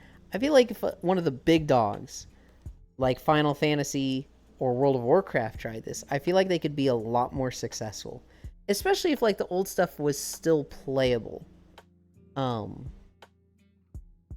If you had to like, hey, imagine Chromie time is like, go play all the old World of Warcraft stuff. You know, you can go do old raids, unlock cosmetics, unlock pets. But then there's also WoW 2.0, and like you can choose to have one or both downloaded. And a subscription gets you access to both. The new one has the much fancier systems, the newer systems. That's what I think would have been a good call. Now, granted, that's really easy to say as someone who's not a developer, someone who knows dick all about coding, someone who knows nothing about, you know, production times and all that processes. It's really easy for me to say this. But this is what I think would have been better. I feel like it couldn't have gone worse than BFA and Shadowlands, though. Well, anytime I hear about someone saying, "Oh, let's do 2.0," I think of what happened with EverQuest 2, where it died basically. So how did EverQuest 2 handle it? Did they like, was it just a new game, or was it like? It was an entirely new game. Okay. From what I heard. Yeah, I don't want them to do an entirely new game. I want them to do effectively a new game, but tie it to the existing game so that there's overlap. Make it easy to transition from one to the other. If they did it like purchasing an expansion, like instead of BFA, let's say you purchased, and they could have called it Battle for Azeroth, and it could have been like lore-wise, you do some story quest that ends with your character, I don't know, getting locked in a Titan vault in cryostasis for fucking 1,000 years, and then World of Warcraft 2, World of Warcraft Battle for Azeroth, starts with your character essentially getting like, not amnesia'd, but like they have languished away and just all of their power is gone.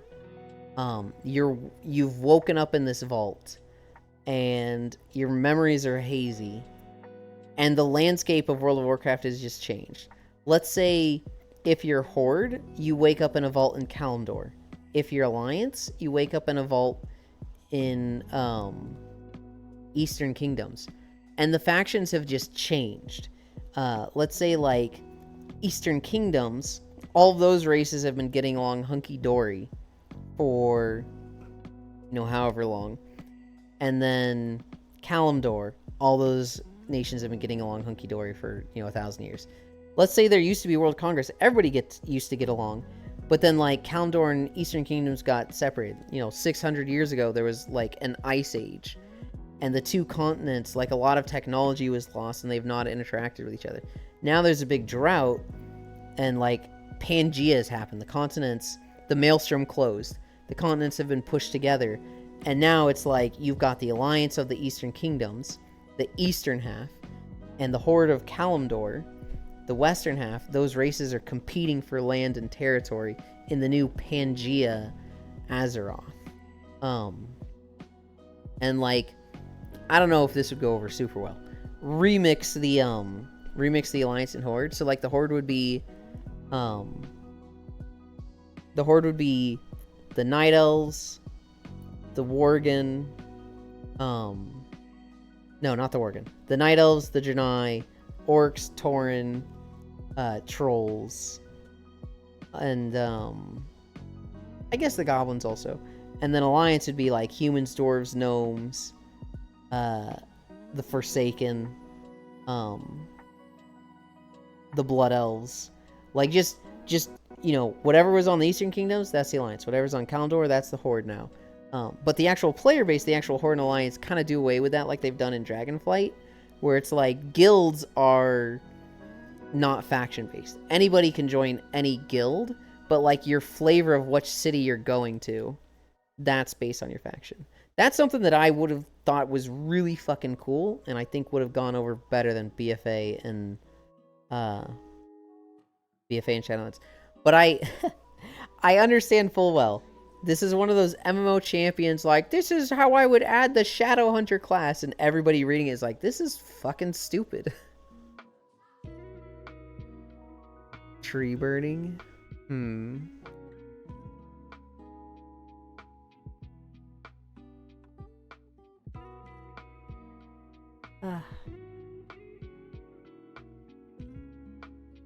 I'm looking at who's live because I can't stay streaming too much today. I gotta go take care of that cat.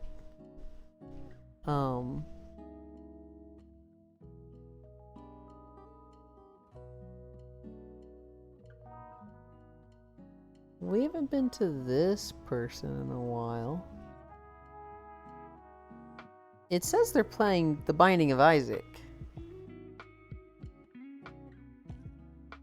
But this is not The Binding of Isaac.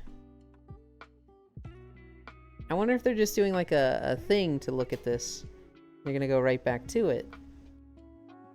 Or, they just haven't updated their game. I don't know. Anytime I get on my unhinged rant about they should have done a time skip instead of BFA, I feel like the room goes quiet and everybody's like, oh yeah, nobody's like, that's really cool. It's always like, uh-huh. Yeah, Yulin, sure. If I want to make my captain instantly angry, I just talk about burning a world tree. Is your captain a WoW player? Because that does make WoW players angry.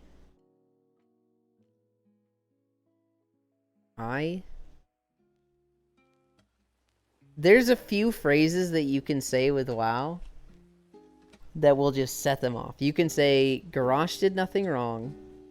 You can say, Sylvanas did nothing wrong. You can say, the jailer did nothing wrong.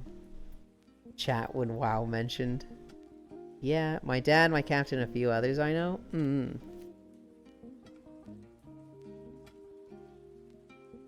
Say, Violet, say to them, the jailer was your favorite villain. And they will lose it. They will be like, no, that's too obvious. There's no way you're serious with that one.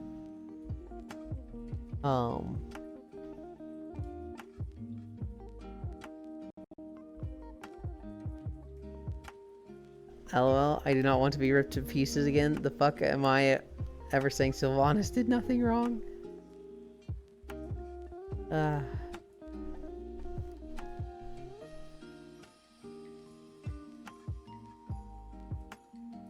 What is this person doing?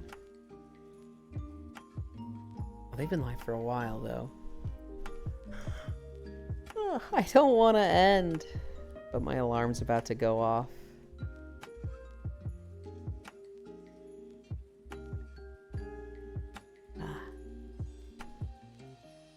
We're going to Spork. Spork is great. They're playing Binding of Isaac.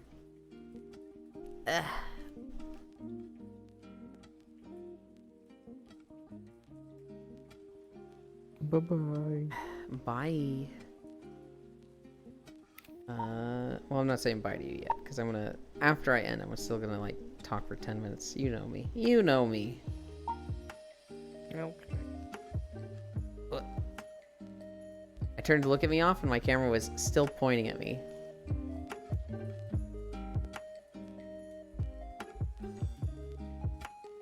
Anchor World. Okay. We did 5 miles. Thank you, Soul and Laheeks, for the raids. That really means a lot to me. I'm pretty sure Soul is long asleep. My dad might have left to get the milk, but he would genuinely disown me if I said those things about WoW.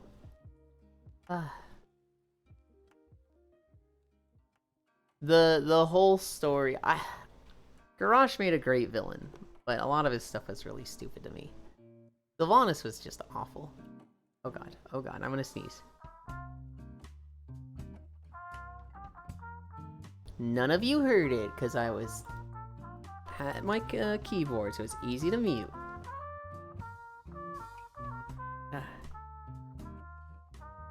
There's the socials.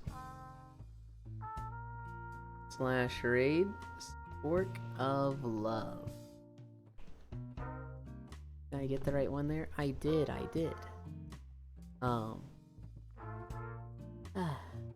Thank you everybody for keeping me company. This is the last day of cat sitting, so tomorrow I'll be able to fucking take a nap in VR chat after. Tomorrow is also VR chat with Court. That's returning. I will ping when we do that. If I remember. Haha. As for now, we're going to Spork of Love. Thank you everybody for keeping me company. We did 5 miles. Wow, we like barely got our mileage in. They're playing Binding of Isaac. Go say hi. They're gonna sing me a song, so stick around for at least a little bit. I love you. Bye.